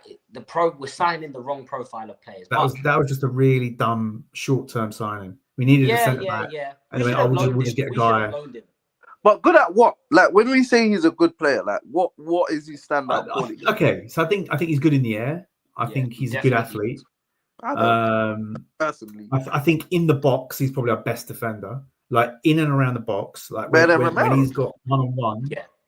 He's 100% composed in the penalty area. I think Romero sometimes. I reckon he's very solid. Like if you put him in a Nottingham Forest, if you put him in like even like a smaller team, Brentford side, like put him in a Brentford team, everyone was saying, "Oh, this guy's really good. Oh, we need to look at him." Blah blah blah. Because he ain't got to play the ball. He just got to lump it forward. He's just got to bash it out to the wing. He never has to bring the ball out himself. All the things that he doesn't play a high line, so you don't get exposed for pace. All the things that he's not good at would get hidden, and all the things he is good at, like being like balls being chucked into the air and like him heading it away, players coming close with a one-on-one duels, which he's quite good at. In the box, I think he's really good at defending his box. All those things will get highlighted. But for our system, all his weaknesses get highlighted. So it was just such a random signing. Like I never got it. Obviously, when we sign anyone, we're all a little bit optimistic. It's always the same kind of vibe. They never really suit anything we're doing. It's just But I feel like these are the signings that we make to keep the fans happy, man. This is, when we, and this is why I say we have to be careful what we wish for as Tottenham fans, because a lot of us will scream, listen, we need signings, and then they go out and make these signings. Timo Werner, for example, last year we were crying out for a winger. We were crying out for someone to give Sonny a rest. We go and loan Timo Werner. Do you know what I mean? So I feel like we have to be careful. But on that Liverpool game, for me, if I'm going to go score prediction, I said it before and I'll say it again. I think Liverpool score 3. I think 3-1's fair. 3-1 Liverpool's fair. It does give us a little bit of something to cling on to going to Anfield because we did get that goal. So it's only a 2-goal disadvantage. I mean, if we can keep them down to 2-1 or even a 1-0, I'll accept that, But I look at this Liverpool team and I just think their manager has got them so well oiled and so well drilled and disciplined. Discipline is so important. As a coach, getting your team to be disciplined is so important. And I look at Arne Slot and I think his players are a reflection of him. You know what I'm saying? They're very calm. The temperament. Obviously, Trent's head's in Madrid. We know that. Like, that Man United game, he was getting skinned the entire game. You know what I mean?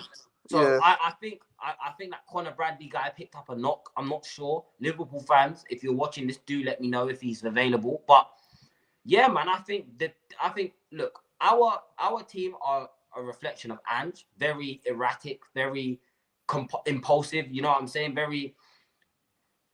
Do you know what I mean? But Liverpool are very cool, very calm, very collected, and I think that's going to get the better of us. I think even if we score twice, I don't think they get rattled. If anything, because I've been at the stadium a lot this season, and what I've noticed is the moment we concede, it gets very, very, very nervous in the stadium. Everyone gets nervous.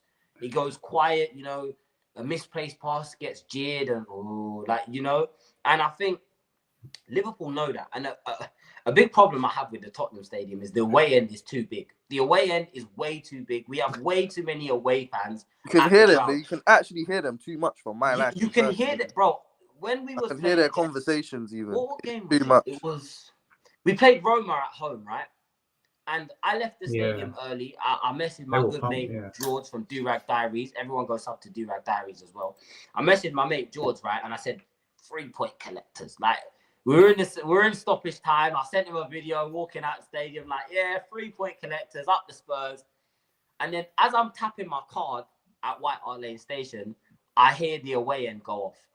And I look to my right and I see this one guy with his hand in his head like this. And I just said, I knew it. I spoke too soon. But no, that away end, I think that hurts the atmosphere at the stadium a lot because there are points in the game where you can hear the away fans louder than the home end. Yeah. I think the south stand is probably the loudest stand. Yeah, of course. In the stadium because obviously that's just pure. Exactly.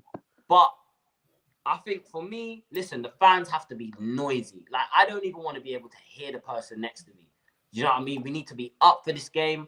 And I think that reflects a lot on the players. I think the players can sense when the fans are nervous and that makes them nervous. It's like, I don't want to misplace a pass. I don't want to get, you know what I mean? Yeah, you're right about that.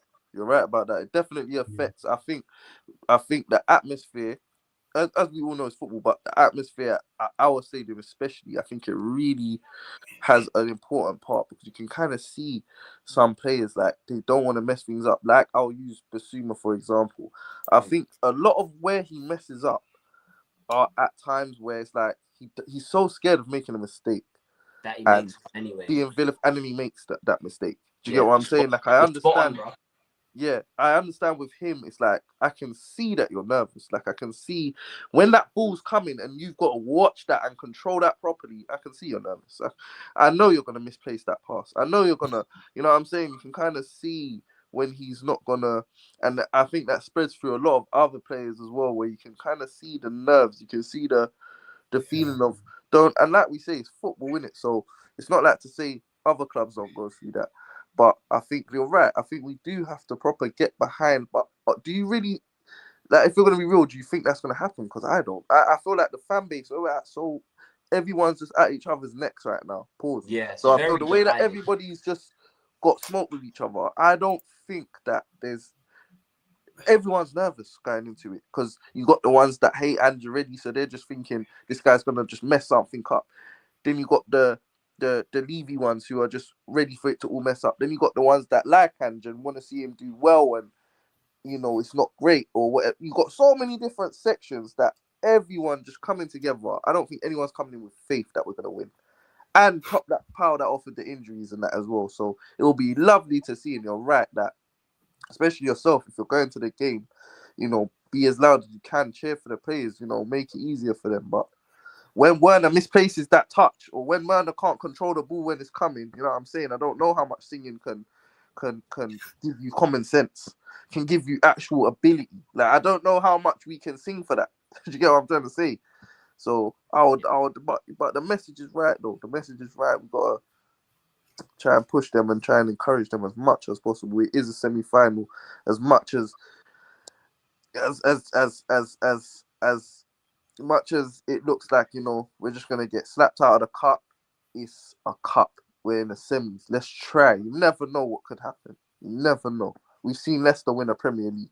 Do you know what I'm saying? Anything can happen in football, man. You're right, bro. Swansea won a League Cup. Swansea's won League Cups. Like, we've seen things Wigan happen. won an FA Cup and got relegated in the same season. Look, Can you imagine? R1, I think, listen, bro.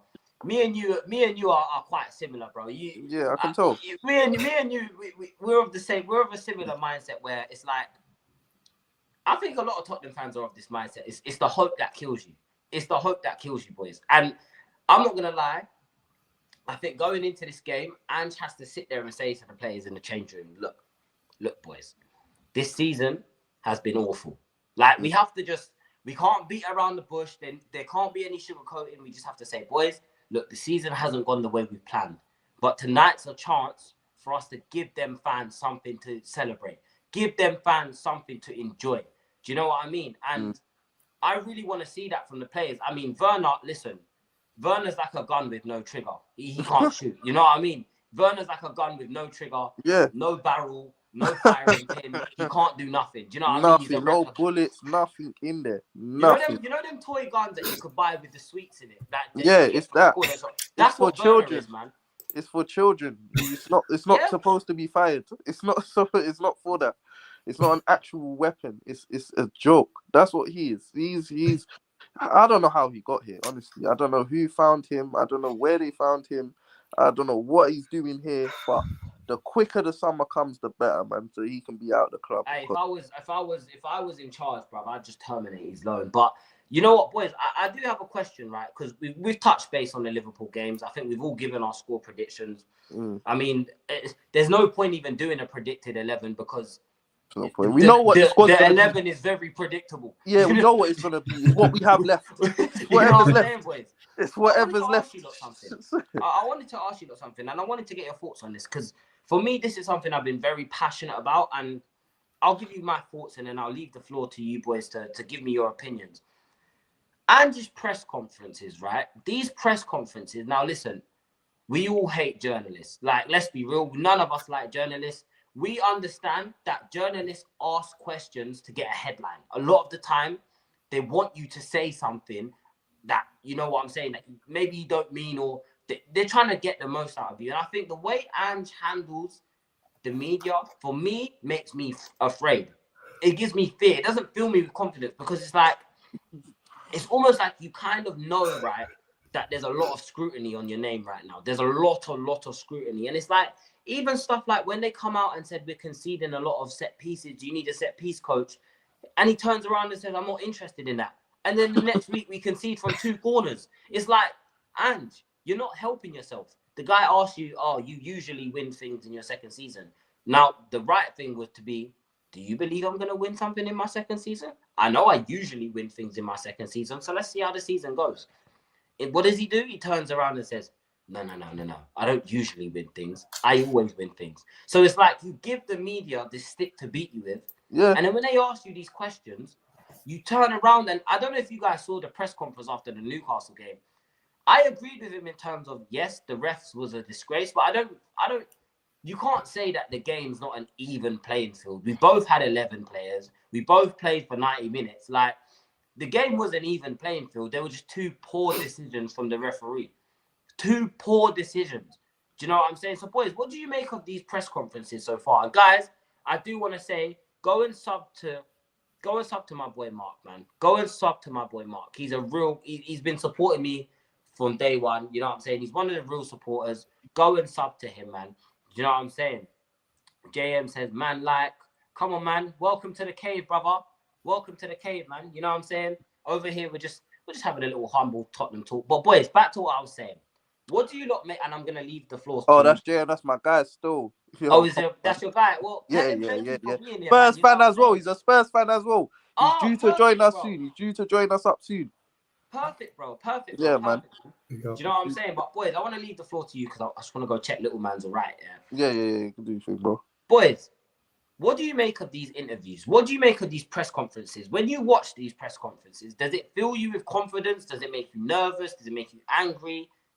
Does it make you laugh? Because some of the press conferences just make me laugh because I'm just like, wow, this guy just really hates. This guy really hates journalists. So, boys, what do you think? Let me know.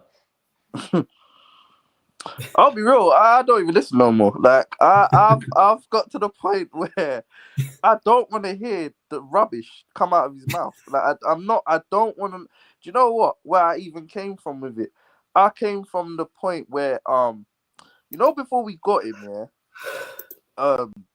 we were at a situation where when we signed him, I didn't want him, but I was trying to like convince myself and trying to find things to like. So I ended up watching, someone had made a YouTube video about him and all his histories and stuff. So I was looking at part of that video, it had like the sort of bits before Celtic. So before it got all nice, there was this part where I can't remember, I think it was the under 20 somethings of Australia, he was the manager. But for some reason he was on the news. And so I don't know if that's their sports news or whatever. Yeah, but the journalist is asking him, are you going to change your tactics? You're losing games. And he's there like, why are you asking me about my tactics? I can't even remember the responses he was giving, but they were so stupid. And I was listening to it and I was thinking, is this about to be my manager? But I said, you know what? I'm not going to judge him off for this because he still had black hair at these times. Now he's all fat and grey. No disrespect, but he was slim. His hair was black. So I thought, you know what? You're young. You're learning. You're not going to make those same mistakes because you look like an idiot the way he was answering them questions. He's come here and he's doing the exact same things. The way he's answering the questions, they're asking him, but do you understand that you're not winning games? Like things like that, like they're putting it on a plate for him. Like they're saying to him, you need to change your tactics. And his response is getting angry. His response is witty banter. It's like, bro, can you actually do some tactics? Like they're not saying this to you for no reason. They're not saying this to you because it's funny or it's whatever. Like at first, it was all cool and being brave and all that, but you're sitting in 12th now. Like, is there not a time where you start? But it's like he's not. It's like he's actually trying to beef the media. It's like you don't need to do that. You don't need to put yourself into a position where they're actually targeting you now. That it's starting to be like they're actually more making fun of you. At first, I think they respected what he was doing because there was a few results to look at. But now when I'm looking at it, I'm feeling like, are they just laughing at you now? Like they're just asking you questions where it's like they're trying to just elicit response, like reactions from you now. They're just trying to draw you out in a way. And I'm thinking, I think you've got to rise above. Like you don't sound like somebody who knows. I listen to other managers talk about him, and they're like, the way they talk about him pre-game and post-game is like, yeah, I love Ange, great manager. Why wouldn't you want to attack? Why wouldn't you play the way you're playing? battering 5-0, and then afterwards, we knew exactly where to target, we knew exactly where to go, we knew exactly where to hit them, and it's just like, bro, like, you keep doing this every week. Can you switch something up, please? Can you switch it up a little bit? So, to answer your question, in his press conferences, I don't listen anymore because I just feel like he's just doing things where he's just being stubborn. At this point, I feel like you don't even have a point anymore. You're just doing it for. Do you know what I'm saying? Just for being stubborn's sake, just to stand on your laurels, like just so you can just stand on what you said. You don't even care what you're being asked anymore. You're just gonna say the same answer that you know you've been saying up to this point because you don't want to look like I'm wrong, or you don't want to look like maybe I got it. It's okay to get it wrong. But I feel like he's gone past that stage where he doesn't want to look like, he doesn't want to admit anything. And that's my biggest kind of issue with him. He doesn't seem, he's going to be at the end of the game, yep, I take responsibility, yep, the usual buzzwords and all that. Of course he's going to do all of that. But he's not accepting like where it's really, you're not changing it. So I can't really see, do you actually believe the words you're saying at the end when you're taking responsibility, or you just doing it as the face of Daniel Levy? Do you get what I'm trying to say? Or you just being that guy, or you really, you know what I'm saying? So yeah, just to wrap that up, I don't really listen to his press conferences anymore, so I can't even tell you what he says anymore. And sorry, just one more thing, just one more thing on that. Go ahead, I'll tell you when I stopped was I think it was before the Brighton game. I can't remember. It was one of these games, and he said something to do with entertainment. Someone in the chat, if they're watching. He said, I can tell you exactly what he said, because this is my favorite Ange quote, guys. This was the one where I said, I can't anymore. I'm done. Go on. He said to us, I could not believe he come out and said this. I thought this was rage bait. I thought he was doing this to rage bait me, bro. Couldn't believe my He said, why can't football just be entertaining? Are we EastEnders? Is this Family Guy? I don't want to entertain me by winning me a cup. Win games. That's how you entertain us as football fans. But Sash, bro, what do you make of his press conferences? Does he look like a desperate man right now? Yeah, look, I think the press conferences have changed, right? I think last season they were quite interesting. He spoke quite calmly. I don't think he was as snappy. Like there were some funny bits. I watched a lot of his press conferences last season, and I think they were good. And sometimes he talked well, like when the Richarlison stuff was coming out about his mental health. Yeah. I thought he spoke really well about that, and like quite articulately. And I liked him. But yeah, look, this year the tone's changed. Yeah, he's under pressure. He looks stressed. He is stressed. He doesn't seem happy, and anything's just winding him up. Right? Any question he doesn't like, he's taking the bait, and he's snapping. And it's easy to like wind him up. Like I think that the media first weren't really doing that. They quite liked the press conferences, but now they've realised if they ask a certain type of question, they'll just get a headline. They're just jumping on it, and he's falling for it. He doesn't care. So yeah, I feel like a little bit he's kind of fallen in the media trap, and kind of just snapping at people. And you know, I'm starting to go the way as I want. I'm kind of not really watching them anymore as much as I used to, because I'm just like, I know kind of what he's going to say. The one thing I would say though as well on the other side is, like, I spoke to I sound like a dick saying this, but I spoke to an ex-Tottenham player like a couple of months ago, and he went on the pre-season tour, and he said Ange's a bit of a loner. He doesn't talk to many people. He doesn't really hang out. He's not like a jovial, like super nice guy. He literally comes and talks to the coaches. He does a bit of training in the morning. He goes and he lets the other coaches do all the training, and then he'll come along in the match pre-game, and then he'll start saying, "Look, lads, we need to do this, we need to do that, blah blah blah," and then he'll go again. A lot of the stuff is left to the coaches. He's actually not heavily involved. So I think, yeah, he's becoming a bit stressed. He's becoming a bit grouchy. But I also think that's part of his nature. I think he is a bit of a loner. He is a bit of a, a little bit of a grumpy guy. Like, I'm not saying he's an arsehole or he's a nasty guy or anything like that. I think he's a decent guy. I think he's a good bloke, but he is a bit of a loner. He's not, he's not going to be like charming and stuff like that, right? And I think we're just getting to a stage now where the injuries, the suspensions, the results, right? It's bringing the worst out in him. So, but the one thing I think he's clever is he's not digging out Levy, which is what Conte did, right? And as soon as I want to argue that because that's kind of one of the things that's annoying me, because at the end of the day, I know that you're always gonna accept whatever's put on your plate because Conte is a bad boy manager. You don't have to be hearing nothing from Daniel Levy. That's why he came, he signed 18 months. If you don't prove in this 18 months that you're a serious club, I'm gone. And that's exactly what happened. This guy can't talk like that. You need to come, and if we're giving you 1 million, you better take that. I don't know what you was getting paid at Celtic or your wherever you was at. This is your biggest contract that you've ever had in your life.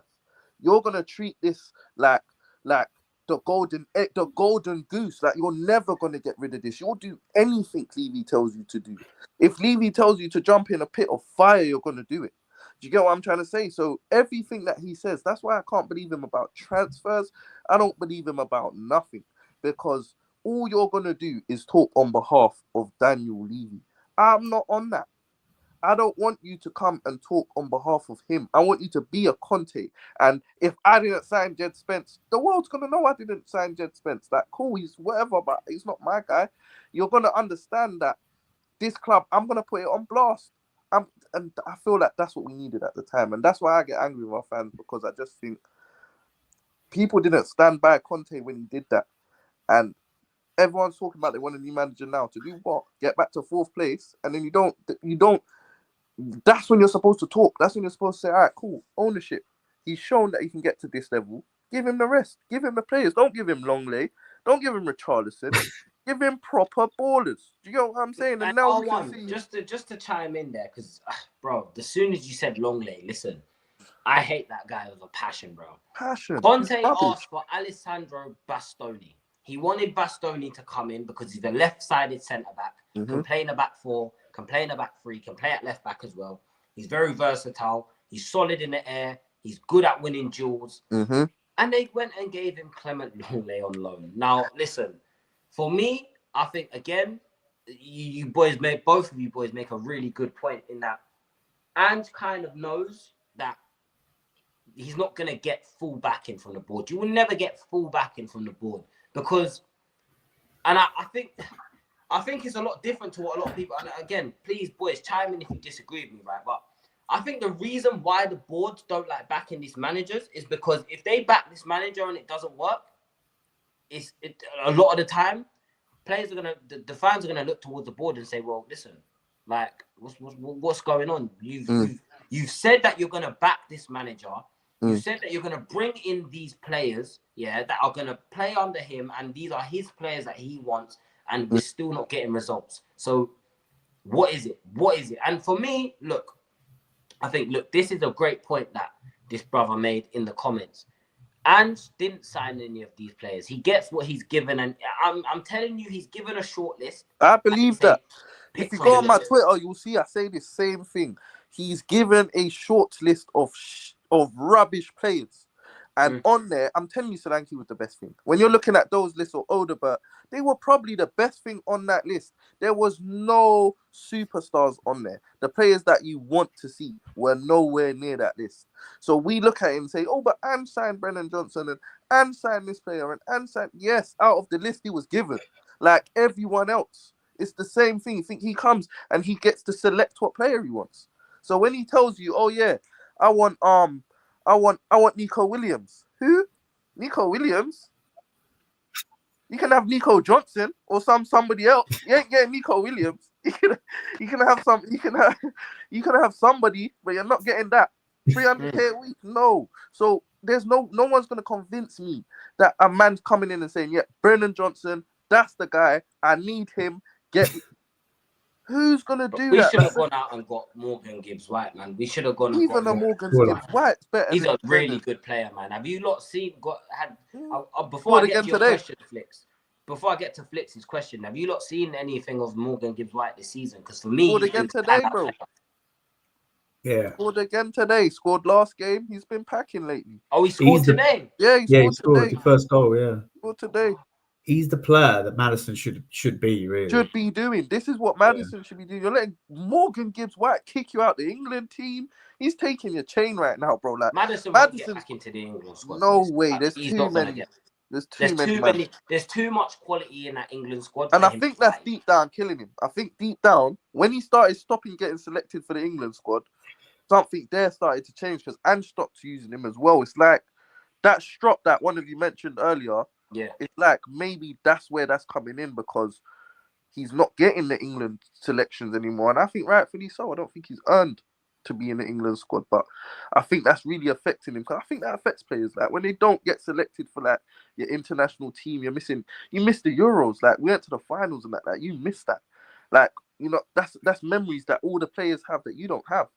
That hurts. I reckon that still hurts them professionally as pride. And I think he's lost a bit of his love. And I'm saying all this, like, I don't want it to feel like I hate Maddison. Maddison's like, for the minutes he's played, he's got like 8 goals, 5 assists. That's actually excellent. It's a good return. That's a very good return. So I don't want no one to think that I hate Maddison. No, not at all. I love Maddison, man. I love the guy. Well. It's just that I want him to be the guy that I know he can be. I want him to be that every single game. Yeah. That's what I want. That's what you think he can be, basically. Yeah, or what I think he can be. But then I look at things like he was also relegated, though. So it's like, are you really the guy I think you are? Like, I don't know. I hope so. Bro, oh, that's a good point, man. That England selection definitely knocks his confidence. And just to circle back to what we were saying about the poor recruitment. Recruitment is a massive issue at our club. Mm-hmm. We could have got Ruben Diaz. Nope. We settled for Romero, right? We could have got Luis Diaz. Obviously, I'm not complaining, but we got Kulusevski instead. Bruno Fernandes. We ended up with Gedson. Gedson Fernandes. Gedson Fernandes. Exactly. Vardio. Now, I wasn't even aware that we were even in for Vardio. We was never getting Vardio. We were never getting him. Do you know what I'm saying? See where you can go back to Bastogne and you can say, all right, Conte wanted Bastoni. But are you telling me that you couldn't get anything in between Bastoni and Longley? That's like A to Z. Are you telling me you couldn't get nothing between that before you got all the way down to Longley? Come on, man. The recruitment is shocking at this place. It's shocking. Some of the players I'm seeing Villa buying, and I'm not going to be one of them fans that start saying we should do what Brighton do and Brentford do. No, I don't want to do what they do. I'm not Brighton and I'm not Brentford. That's why we're in between. That's why we're sandwiched in between them teams there now, because that's what people wanted, that recruitment. I don't want that. I don't want that what them players, them teams sign. I want us to be signing what Arsenal's looking at, and Chelsea, and City, and I want to be. No. Sorry, I have to cut you. We don't want Kai Havertz and Raheem Ship. But I want Bukayo Saka though. I want Odegaard. I want players like that. I want Saliba. I want that. And Gabriel. I want that. I'm sorry, I can't lie to you. I want players like that. They're better than what we have. So when I look at it, I'm saying I hear it. I don't want no Kai Havertz. I don't. I don't want no Kai Havertz and no Shillings and no none. I don't want them guys there. But like I said, I want the Odegaards. I want the. Why are we not signing these type of generals that come into the right? We are, man. You know what I'm saying? That's just not who we are as a football. But ain't that why we moved to this stadium, so we can be that? No, unfortunately, it's not. We was all a lie, dream, bro. It's all a lie, bro. To the stadium, is because we got European football consistently. We were consistently finishing in Europe. We were generating a lot of money, right? And Levy said, you know what? We build a bigger stadium, we generate more revenue. And I want to get to this question because it's been sitting there for a minute. And I think it's a good question because I've got another few questions for you. After I answer this question, I want to get you, both of you boys, to take 5 signings. It could be in the summer or January, doesn't matter. Just between now and the start of next season, I want to know 5 signings that we can bring in that can change our season. But before we get to that, Flicks asked, if he was to go, who would you like to see come in? Then again, who would actually work under Levy? Now, first of all, listen, if you're getting paid 20 million a year, anyone's working under Levy. Do you know what I'm saying? Anyone's working under Levy. But boys, in regards to the management, Sash, chat to me. Who, if Ange was to get sacked, he's done. Let's just say he's done. He's done. Or he walks. Let's say he walks. Is there any managers out there, maybe in another league or even in the Premier League, that you think come into Tottenham with a relatively smaller budget that could come in and maybe do a job at the club? What do you reckon, Sash? Chat to me.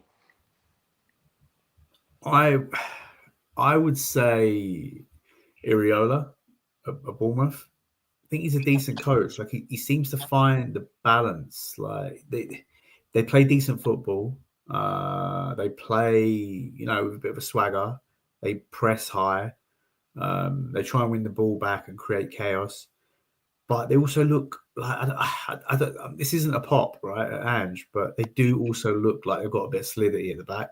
Yeah, like they've got that Housen, the Dutch kid, centre back.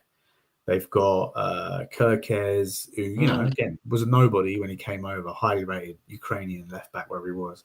And they've got Adam Smith, ex Tottenham reject, who big up to him, he's done well. They've got, who's the other one they've got at the back? The Zabani, another Ukrainian. And he's young and he's done. Evan Nilsson, they bring in Evan Nilsson, obviously to replace Solanke. Like you look at them and you think, right, that's actually a very well coached side. And if you look at their stats, the metrics, from last year to this year, they're getting better every year. And obviously you can see that with the table, right? And the teams they beat at home. Okay, they beat City, all right, everyone beats City, but beat Arsenal at home, they beat us at home, they beat I think they got a draw with Chelsea, right? They drew with Chelsea. I think they drew with Chelsea. So they've gone and got some really big results, and that's a manager just who's punching above his weight, because that's all we're going to be, right? And his stats in Spain were good as well. As well. Exactly. Yeah. So I reckon the only thing is, right, again, it's another manager who plays pressing, demanding, physical football.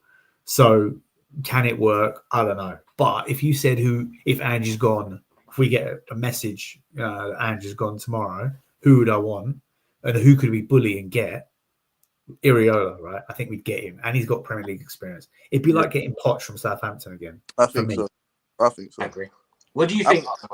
I'm gonna agree with Sash on that one. I think exactly the same. I think if I was to pick somebody, it will be between and obviously we're doing realistics. It will be between Iriola or Marco Silva. Marco Silva, on the other hand, I feel like there's something about him that leaves wanting a little bit. I don't know what it is, but there's something there that is. I feel like he's missing. He's doing a brilliant job at Fulham. That I'll take nothing away from him. I think he's a fantastic. If he was coming in tomorrow, I'd be happy. So I'll put it like that. But I think with Iriola, there's something a bit more. There's something a bit because I go back to his first, because I think he came in the same time as Ange, right? Around the same time as Ange. Yeah. And I think what had happened was they were on the complete opposite to us. Like at our first 10 and their first 10, they were doing really badly. Everyone's talking like they're going to get relegated. They didn't win a game. Yeah, the first they couldn't win a game. Like they were really bad. And I was looking at this Iriola guy thinking, I thought he was, I thought he was the truth. But it's looking like good, yeah. But the difference in trajectory for them and for us is night and day almost. And it's like a lot of people say, they come with the arguments, oh, do Bournemouth have a better squad and etc. etc. I don't know. Like I look at the squad and I can't just say with my chest, no, they don't have a better team than us. I don't know, because I look at their players and I'm like, I might take that left back that they got. I might take these two centre backs and put them in my team. I might take Evan Nilsson and put him up front. I'm looking around. I might take Semenyo off the wing and put him on my wing. You know what I'm saying? I might take some of them guys and start them. So for me to be saying, I think we've got a better team than this team, I don't know. Because I look at these players and I think a lot of you are not really all that, like we were saying earlier with the pressure and all of that and all that. I just think a lot of players are not that good. So to wrap that up, I would say the Bournemouth manager. I think, like you said as well, so we can bully him up, get him out of Bournemouth. I think it's doable. So I think that's who we should be looking at. But knowing this club, I'm seeing we're looking at the Dortmund guy. It's like, I'm not saying he's bad, but no Premier experience. You're working under Daniel Levy. We'll be back here in 18 months. That's what I see with him. It's not going to be a pot story. He's a counter-attacking defensive football manager. Like, he's a cup manager. So, I don't know, man. I think, you know what I also think? I've been thinking about this for a while now, like the last couple of months. I think Ange is setting us up for the next coach. I've heard this theory a few times. I've heard this one. I'm hearing it. I'm here for it. Because mate, I got PTSD from Mourinho, Nuno, and who's the other one? Conte. Were you one of those guys? Were you one of the end of the Conte era, man? The end of the Conte era. The end of the Conte era. Look, when we nicked top 4 from Arsenal under Conte, that was glorious. Don't get me wrong. I loved it. It was brilliant. And some of the football we were balling. But the end of the Conte reign was dry, man. It was pretty dry. But the end of the Conte reign, I feel like a lot of the end of the Conte reign gets pushed into that Stellini Mason era. Okay. Yeah. I feel like that kind of all gets convoluted as one. Because when we was with Conte, it did start to wane a little bit. That Southampton game, we all remember it, was 2-0 up, lost 3-2. And I think stuff like that was happening. We were 1-0 up, losing 2-1. But I always looked at it and I thought, what is he meant? Like, look at what he has. Eric Dyer, Longley, Perisic, like playing defensively. I love Perisic going forward, and I think we really shot ourselves in the foot getting rid of him. Who else did we have back there? Emerson Royale, Højbjerg. Oh my! Listen, stop! I won't tolerate any slander on my guy Emerson Royale. Oh, you're an Emerson Royale? No, I'm chatting shit. But I was about to say, bro. I don't know about your football knowledge. No. I'm gonna have to take it to another channel. I'm like, let's lock the stream. I think for a lot of football fans, we want to see character in our team, right? We want to see a bit of personality, and Emerson Royale was the only real personality in the squad. He was. I respected him a lot. I liked him. I didn't think he was a good footballer, but I liked him. I really did. He's a very likable character. But in circling right back to the manager conversation, because I want to let you boys know something, right? Yes, I rate Marco Silva very, very highly, and like you boys both said, if he comes in tomorrow, I'm not complaining, honestly. But Thomas Frank from Brentford, man. Thomas Frank. The reason why I like Thomas Frank so much, guys, is because, again, the key word for 2025 people, balance. I like balance. I like managers that understand how to go from a high press, sometimes play a mid-block, and sometimes change the system. Play a 5 at the back. Sometimes a 5. Everyone says, 5 at the back's negative and whatnot. Everyone discredits Simeone because they think his football's boring. But that's how I know they don't watch Atletico Madrid. Because although they play 5 at the back, they're very attacking. They go forward. So for me, or Inter Milan. Or exactly, Inter Milan is another one, bro. So for me, Thomas Frank, and I think, look, if we could get Thomas Frank in, he's definitely going to bring a few of those Brentford players over. 100%. He's going to go into that transfer window. And listen, if you can get me in Mbeumo or Wissa. Because I was going to say, when you say a few of them, I don't need too many of them. I just need Mbeumo and Wissa. Yeah, if you one of them two, I'm all right. Like, if you look at their centre backs, both of their centre backs are better than No. What, Ben Me and that? I'm not taking Ben. I would take Ben Me. No, you wouldn't. Ethan Pinnock. Nah, you don't want them guys. Trust me, they're rubbish. You don't want them guys, bro. No. I hear it. Look, we're indifferent with this one, but in terms of the manager, look, I think Thomas Frank is a serious manager. He's been in the Premier League for a long time, and you know what? I don't think he gets enough credit. Brentford, like 5-10 years ago, they weren't even in the Championship, bro. Do you know what I'm saying? And he's kept them in the Premier League for quite a while. So I think he deserves a lot of credit. Now, hundreds. I don't want to sit here and say that is our standard of getting managers that are going to keep us up, because hell no. If we get relegated, I won't watch football ever again. I will stop watching football. You know what I'm saying? I'll go back to watching cricket.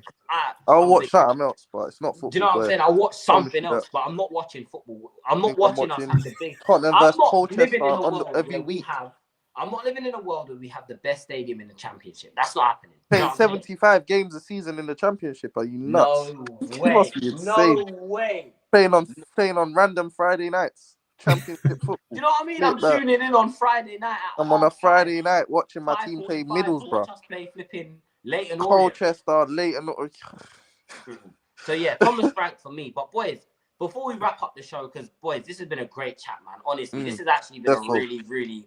I've actually learned quite a lot from listening to both of you boys talk as well, man. So thank you, man. Honestly, no problem. I feel like I need to thank you again for being on the show, man. Because thank you for having me again, honestly, man. Thank you for having me again. I said to Sash when he joined, Yeah, thank you. When man. I put that video out, I was not expecting anybody to reply. And Nah, I got bro, I saw it. So I was like, all right, cool. Say nothing. Say less. So nah. yeah, boys, big thank you. And again, guys that are watching, smash the like button. Please subscribe to the channel. Come on, man. Support the we channel, are man. Bro. Support the channel. Growing, man. We're getting. Come on, man. And follow the boys on Twitter. Yeah. Boys Big on up, Twitter. guys. Come on, man. You know what I'm saying? But yeah, 5 signings before we wrap up the show. 5 signings that you reckon can turn the tide at Tottenham. Do you reckon that could come in and that can actually get us pushing to be a top team again? 5 signings is in players or positions? You can name, but I mean, when you name the players, we'll kind of understand the position. Okay, yeah. So fair enough. Go for it, bro. The floor's yours, boys. Sash, you want to go first? I'll stick a couple of names. I mean, we just talked about him, Brian Mbeumo. Yeah. I think he's so good. He's quality player. Like, he can take players on. He can go inside, outside. He's got a great shot. He plays on the wing. And he's got a presence. He's got influence. Like, he's only 24, 25. He don't look 24, 25. No, he don't look 24, 25. But boy, he's a lot younger. That's his problem. It's that hairline. If he had hair, I'm telling you, he would have been at a top 6 club by now. He's struggling, man. He's got a great beard, but yeah, he does. Very sharp. But yeah, the hair, yeah. But Mbeumo would be, I think, a brilliant signing. Really, really quality player. I know it's unlikely, but why can't we try and get someone like Duran from Villa? I think another player who I just love the way he hits the ball, man. He's just a pure ball striker. Like, I'm not saying he's a finished article, but he just smashed. How many players has he got? Just smash one from 30 yards. Yeah, welly from 30 yards out. Yeah, like, honestly, it's like having players who can do that. It's massive. Like, they just break the game. Like, you're playing a low block and you got that. And someone just smashes one in. Like, that sort of thing's invaluable, man. But yeah, no, I think Duran and Mbeumo, Premier League experience, come straight in. I think those are the two that stand out to me. And yeah, obviously we're not talking peanuts, but this is what I'm saying about if we want to stick with Ange, we'll go to that next season with him. I don't want to see another 18-year-old. I don't want to see another 21-year-old. I don't want to see a 19-year-old. I want to see a guy who's actually played 2-3 years in the Premier League and smashed it. And I know can do it. It's not going to be a question when he rocks up. Is he going to do well? Is he not going to do well? Is he going to acclimatise? Is he going to learn the language? I know this guy. He's quality. Bang, he's in the team. Like, he's a winner. Get him playing. Those sort of things are just, you pay the extra 10, you pay the extra 15 million because it's not a risk. So why, like, Daniel Levy, he's penny wise, pound foolish. Like, honestly, like, he'll count every little penny, but then when it comes to, like, you know, signing a player, he'll get that. Like you said, he'll get the dud version and buy it 2-3 times rather than just get the original who smashed it the first time. Like, why does that never happen with us? Why do we never just spend an extra bit of money and get that quality player? Sorry to cut you, bro, but do you know what? You make a good point there. Everyone's shopping in Tesco and we're shopping in Lidl. That is the best analogy I can give you. But yeah, continue, bro. Continue. No, I need a break, so I need to think of more players. But those two, I was going to say to you, you did well because me, I can't even think of 3 to put in there and it's bad because do you know why I can't? Because I've lost touch of even looking. I don't even look anymore because I just feel like to expect, innit? I know what I'm gonna get. So it's like I can start looking. It's like going shopping and knowing that you're never gonna buy that. Like you're never gonna. Yeah, That's nice. Win That, I it. love that Win it. jacket. I'm cold. That jacket will do the job. Them trainers are cold. That jacket's cold. I'm never getting it. So it's like in my mind, I don't want to look at the other ones what I can get. Cause I don't want that. So the truth of the matter is, I haven't really been paying attention. But there is one player that, I don't know if you know that Spurs Kings and that, and then they got like Ashmatic and that on there, and he does this thing where he talks about like he shows couple players and that and he does. It's quite interesting. I watch it and there's players that are attainable for us. And there was one they were showing the other week. It was the other day. It was that Leon player. That Leon, he plays number 6 for Leon, and I think he's actually available now. What's it? Maxence. I don't know how you pronounce his name. It's like Kakare, something like that. Like Kakare, yeah. Kakare. I was watching.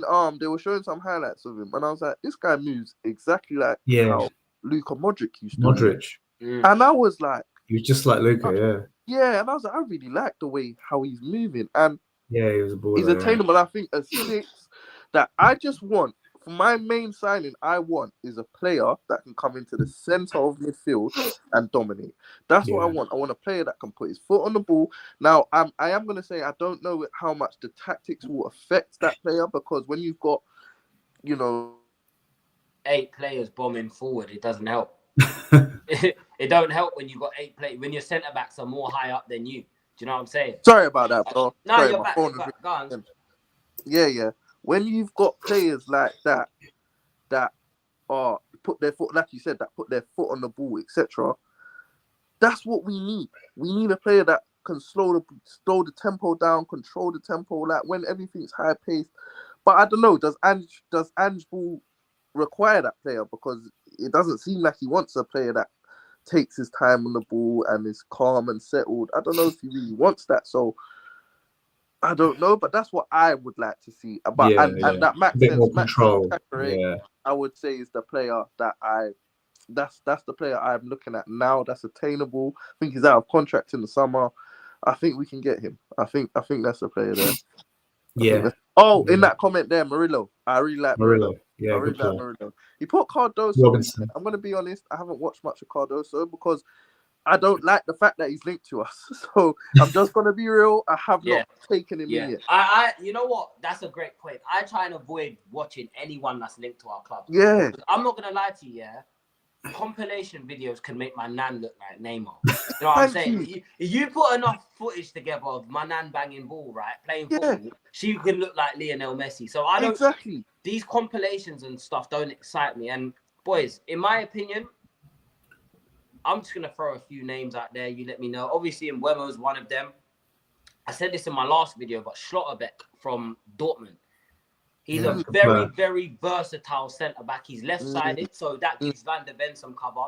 And he can also play left-back. Everyone loves to talk about this hybrid, you know what I'm saying, these hybrid players and whatnot. Go out and get me a Schlotterbeck, man. He can play on the left side of a back four, play on the right side of a back four, can play left-back, he can play in the midfield as well, he can play as a DM. He's very competent on the ball. These are players that I want to see at my club. Another one, Doucouré from Everton. Again, a destroyer. Someone who's going to put his foot on the ball and say, you know what? Because you see, for me, right, sometimes I want to see the players take initiative. Sometimes I want to say, listen, I want to see, look, these tactics aren't working. Boys, let's slow the game down now. And he's shouting at us on the touchline. It's fine. We'll take a scolding in the changing rooms, over a loss. We'll take the scolding over the loss. Do you know what I mean? Don't know if you boys agree. Another player that I think will come in. I know this isn't going to happen, boys. This is not going to happen. In fact, this is 100% never going to happen. But Jack Grealish is available. City are looking to offload Jack Grealish, boys. I'll take him. Come to Tottenham. That is the signing that gives me... I love Jack Grealish, bro, because he's a player... Look, I like footballers, right? I like natural footballers, people with technical ability. And Jack Grealish has all of that. Do you know what I'm saying? Jack Grealish 100% has all of that. Obviously, before we signed the goalkeeper, I wanted James Trafford from Burnley because, again, young English talent for the future. Right. He's not a bad keeper as well. I've actually had the chance to see him live in the flesh. He's actually very, very decent. Do you know what I'm saying? But for me, yeah, man, those are just a few names. I think I have to disagree with you on that Doucouré one. I'll be honest. I have to disagree on Doucouré. You're not a fan of Doucouré? No. I think he's clumsy. I think he's where he should be. Like the team that he's at now, yeah, I think that's he should be in a 11th. team that's like 15th to 17th somewhere there. If you said Onana, yeah, exactly. I That would have reason been I didn't say more. Onana's the obviously proper he's just version of joined the core. Villa, Yeah, so the I core know is he's like the one they left behind. Like, Yeah, I don't Yeah. want that. If you're gonna get one of them, I need Onana. I need the real one. I need the Yeah, proper it's even version. Douglas Luiz. He's I unsettled. would have taken him. I would have taken him. Douglas You know who Luiz. else I quite like? Didn't they say Douglas Luiz has been offered to 2 Premier League To clubs? somebody, yeah. He's been offered to somebody because it's not We happening. are one of the clubs. Are we? We are one of the clubs that You know who else I quite like? Speaking of you know that Gomez guy? Is it the one that's at Lille? Angel Gomez, yeah. I quite like him. Yeah, I quite like he's a good Angel player. Gomez. He's a decent looking player. I know he ain't got the Prem experience, but The problem we have is we need a 6 who can literally cover acres of space. If the manager's going to stay, like if we're gonna continue with this, we need a guy who's got legs.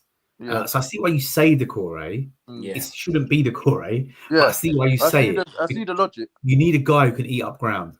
Yeah.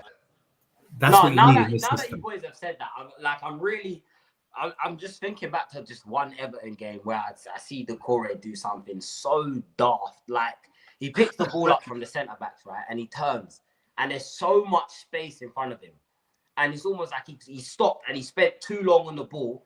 He turned around to make the back pass and boom, interception, goal. So now I get what you're saying, but when I say Decore, I feel like I mean more of that style of play. You're talking about someone that. who's very physical.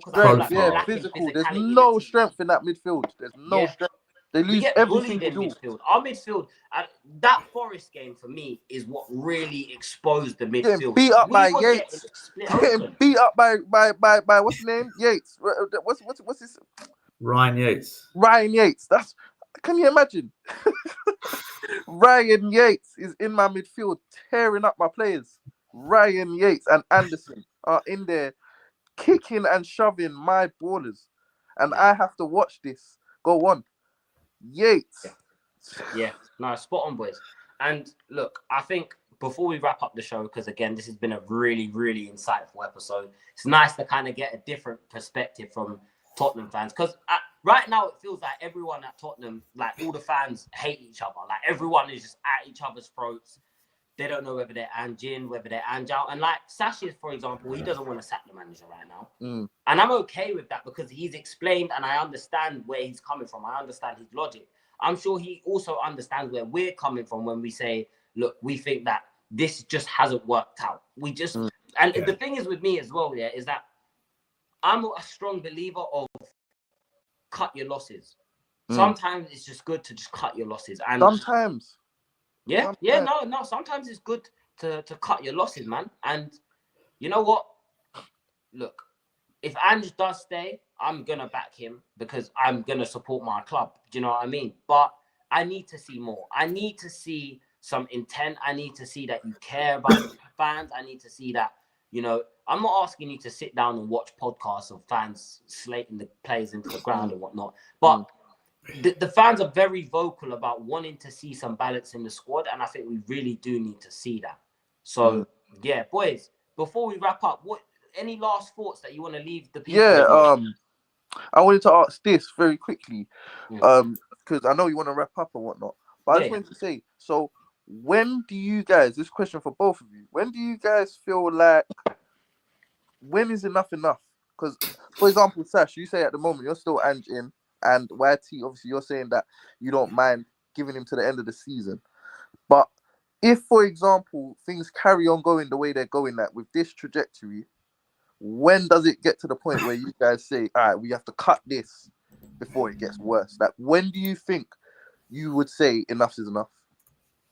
Sash, the floor is... Go ahead. I think we got all right. We obviously have to lose to Liverpool. We have to go out Europa, and then we've got to be hovering around 13th, 14th, 15th. If we're starting to get to those levels, I think then he's got to go. Like, I get it, right? I'm not going to fight for him that much. Like, I see what he's trying to do. I see where we're trying to go, but you can't lose a semi-final. Well, you can lose a semi-final to Liverpool, right? It's not nothing to be embarrassed about. Yeah. But you can't get out of Europa League like on a whimper, and you can't like be hovering around 14th, 15th, 16th, because we are a much better squad than that, right? Yeah. So look, we've got Arsenal coming up. We've then got Everton. We then got Leicester and Brentford. So we've got to beat. We're not look. If we beat Arsenal away, imagine, right? Like everyone's happy. But okay, realistically, we've got to win at Everton, right? Everyone's beating Everton right now. We've got to beat Everton. Then we've got Leicester at home. We've got to beat Leicester. Then we've got Brentford away. Tough game. Now, but imagine we win those three. Like, it is possible. We can beat Everton away. We can beat Leicester at home. Or we can beat Brentford away. Not saying we will, but we 100% can win those games, right? But if we're getting to a point there where we haven't won at least two of those three, and we're looking around 14th, 15th, and we've lost, I don't know, there's a Hoffenheim game in there as well. If we're then losing that game, questions have got to be asked. I think that's where I'm at. I'm not saying he can do whatever he wants to the end of the season. Like, it's not, that's not going to fly. But if it really starts to take a turn, like a dark turn, and I think usually you see it at Tottenham when it does.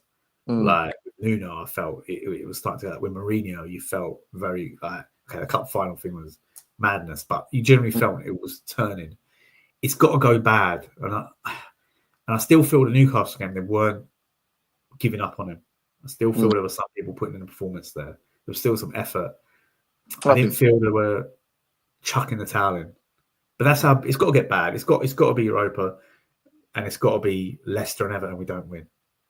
I think for me, if I'm being honest, I think again I'm not paying too much mind to the Carabao Cup just because again it is Liverpool, and we have to also we have to kind of accept Liverpool are an exceptional team, and they have been for a long time. For the last, I'd say 10 years. Good number of years. Good number of years. Yeah, they've been an exceptional team. So I'm not going to take that loss too harsh if we do lose. But I think if we get, and this isn't going to happen, well, I say it's not going to happen, touch wood, pause. If we get lamped, and when I say lamped, I mean absolutely battered in that North London derby, if I was him, I'd resign. I would resign. If Arsenal put 4 goals past us in that North London derby and we don't score, he has to resign, bro. Yeah, because for me, that is where it's like, okay, this is one of the, for Tottenham fans, this is not all Tottenham fans, but for a lot of Tottenham fans, this is the most important game of their season. This is especially when you've got nothing else to play for. And we've got nothing else to play for. I mean, look, if we go out of the Europa League in a whimper, like Sash said, bro, no, I'm not having that. Because the next 2 Europa League games is Hoffenheim at home and Elfsborg at home, I believe. Unless we've got an away. Hoffenheim away. Hoffenheim away and Elfsborg at home, right? If we go out and we lose to both of those sides and then we fall into the round, the qualification place where you've got a battle to get into the round of 16, I think questions have to start being asked. And in regards to the league table, if we drop anywhere below 13th, 14th, I say 14th, just because the gap between 14th and 8th right now, I don't believe is that much. I don't believe it's that high right now. So we could win a few games, and before you know it, we're 7th, we're 8th in the table. And that might give the players the kick up the arse that they need to say, all right, let's kick on for the season. So I think definitely, if we drop too low down the table, and yeah, that North London derby, bro. We don't win at the Emirates. We don't win at the Emirates ever. But we can't really hang into that. Go to the Emirates and get a win. Yeah, but it's the manner of it. I get it. It's the manner of the performance. But also, I'll just say, like, we're talking about how long he's got, but Romero and Van der Ven, right? If they're both coming back, he's saying end of Jan. If they're both back at end of Jan and we start stringing some results together, I think he'll be okay. Like, I think he'll get through the season. I don't think we will string results together when they're back, though. That's my personal view. Because I don't think they've saved anything this season. If I'm honest, I think we've just been just. No, I don't think they've been at their best. But and with that said, because then if those two come back, then if Van de Ven gets injured one more time this season, He's done. Yeah, who do we blame that for this? hamstring goes again, he's done. Yeah, Who's to mentally. blame? Is it him or is it Ange at this point? Because if that hamstring goes one more time, I'm not having it. Like I'm gonna be honest with you, I'm not having it. I don't want this guy at my club. If he cannot stay fit, that's it. And if it's Ange, that's the one that's killing him, then one of them two has to go. Because this can't continue. I can't be having a main centre back injured giving me 10 games and then he's injured for another 10, and then that doesn't work for me. So if I'm going to answer my own question, I would say I agree with the both of you, where I think as long as we're in the Europa League, we should, as much as I hate it, you've just got to let him carry it on. If you never know what could happen, and I do think I see that comment. They're both bound to get injured. What are we doing here? I don't want to look at Gabriel and Saliba. Have they been injured? Has Van Dijk been injured once this season? Why do I have to? Anyway, that's a whole different. Just going back into it.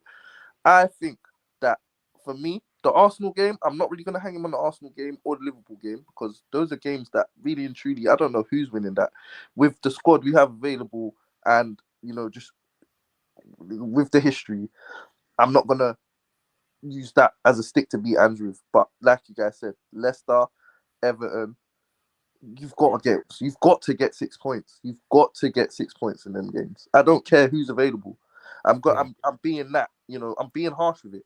I don't care who's available. Those are, even for me, those are two must-win games. They must win. If Liverpool were in this position where they had to be backing out their players from, they'd still win. Like, Everton are not unbeatable. Leicester, they're rubbish this season. If we can't beat them, it's not like we don't have Son. It's not like we don't have, Kulu, Madders, Solanke. We still got attack. So these men better score. So as far as I'm concerned, if Ange can't get a tune and make us win those two games, he's got to go. Because then it's coming into February and we're going to be all tasting 15th. Yeah. Can you imagine? Well, I think if it gets to March and we're in a position where we still ain't even broken into the top 10, I think we're genuinely in a place where the target for the season is 40 points. And at no point should we ever be in a position where our aim is to get 40 points by the end of the season. That's what we're looking at now. That's what we're looking at now. I'll be surprised. I'm not surprised, but I shouldn't be. But I feel like at this point, we've only got 24 points. 24. I can't even. I look at the table and I'm thinking 20. We amounted that amount of points after 10 games last season. Exactly. This is a whole season of months of this. We lose almost every single week. For me, I can't be getting to March and seeing 15th place. Would you be happy with that if we was 15th in March, but we was in Europa League semi-final? Oh, I'd let him get to the final. I'd let him win the final. But we're 15th in the league and it's getting worse. But then at the end of the season, there's no signs of change. It feels like there's no, we can't win. There's no right answer. I don't think there is. That's where we're at. If we keep him, we keep sliding down the table. We're damn. If we sack him, then we get Ryan Mason, and we probably continue to slide down the table. That's why and then we don't win the cup either. So it's like, yeah, man. That's why my catchphrase for this season is that we're in hell. Last season it was moving in silence. This season it's that welcome to hell. That's my thing this season, because you're damned if you do and you're damned if you don't. Either way, there isn't. I look at both sides and I'm saying, I don't want that side and I don't want that side. I don't know what side is better. They're both bad as far as I'm concerned. So I think we're in a really, really, really bad situation. That's what I can leave it on. I think we're in a really, really bad situation in many ways. Any final thoughts before we wrap up the show, my brother? I think we just need to get some players back from injury. That's the main thing for me. And then let's see how it goes. But no, I just want to say thank you, Whitey. Yeah, thanks, R1. Great chat. Time flew. Really enjoyed it. First time kind of doing this sort of thing, but really enjoyed it. Thanks again. Love for the love. And cheers, boys. Let's do it again sometime. No, 100%. Guys, I do want to make this like a weekly thing where it's like I'm trying to figure out a day. Obviously, boys privately message me you guys like time schedules and whatnot, because I know we all have personal lives and things that we have going on. But again, people, I want to give a big, massive thank you to Sach and R1 for joining me today. This has been a really good chat. Thank you for everyone that has been in the chat, giving comments and, you know, I'm saying, helping the engagement. It really helps the channel grow. And people, please, please, please subscribe to the channel. We are on the road to 200 subs, okay? The goal by the end of the year is to hit 1,000. If we can hit 1,000 subs by the end of the year, I'll be over the moon. Do you know what I'm saying? I really appreciate the love. I've been getting some really kind messages from people, you know, telling me to keep going. And it's really refreshing to hear a different perspective on Spurs. So, guys, if you do like the content and you do like what you're seeing, smash the like button because it's free. I keep saying this. It's free. It doesn't cost you anything. Do you know what I'm saying? And it does wonders for the channel. And it also means a lot to me. Do you know what I'm saying? Both the boys' links for their Twitters will be in the description of this video. I'm going to go get their Twitters and then put it in the description of the video. But yeah, man, make sure you guys are locked in. I am going to be live tomorrow with Do-Rag Diaries, people, at 1 p.m. Me and George are going to be talking about the Liverpool game. We're going to touch on the Newcastle game as well. We're going to talk Spurs. You know what I'm saying? It's always good to talk with my brother George, man. I love that guy, bro. He's actually one of my good mates. I consider him a good mate, man. So yeah, people, that is going to do it for this episode. It's actually been it's been an honor talking to both of you boys. You know what I'm saying? I hope to get you back on the show soon. And yeah, people, anytime, like, as you said, let us know. You know what I'm saying? That's Ange it. Let's out, do it again. Levy out, Hotspur Cave out. Good night, everyone.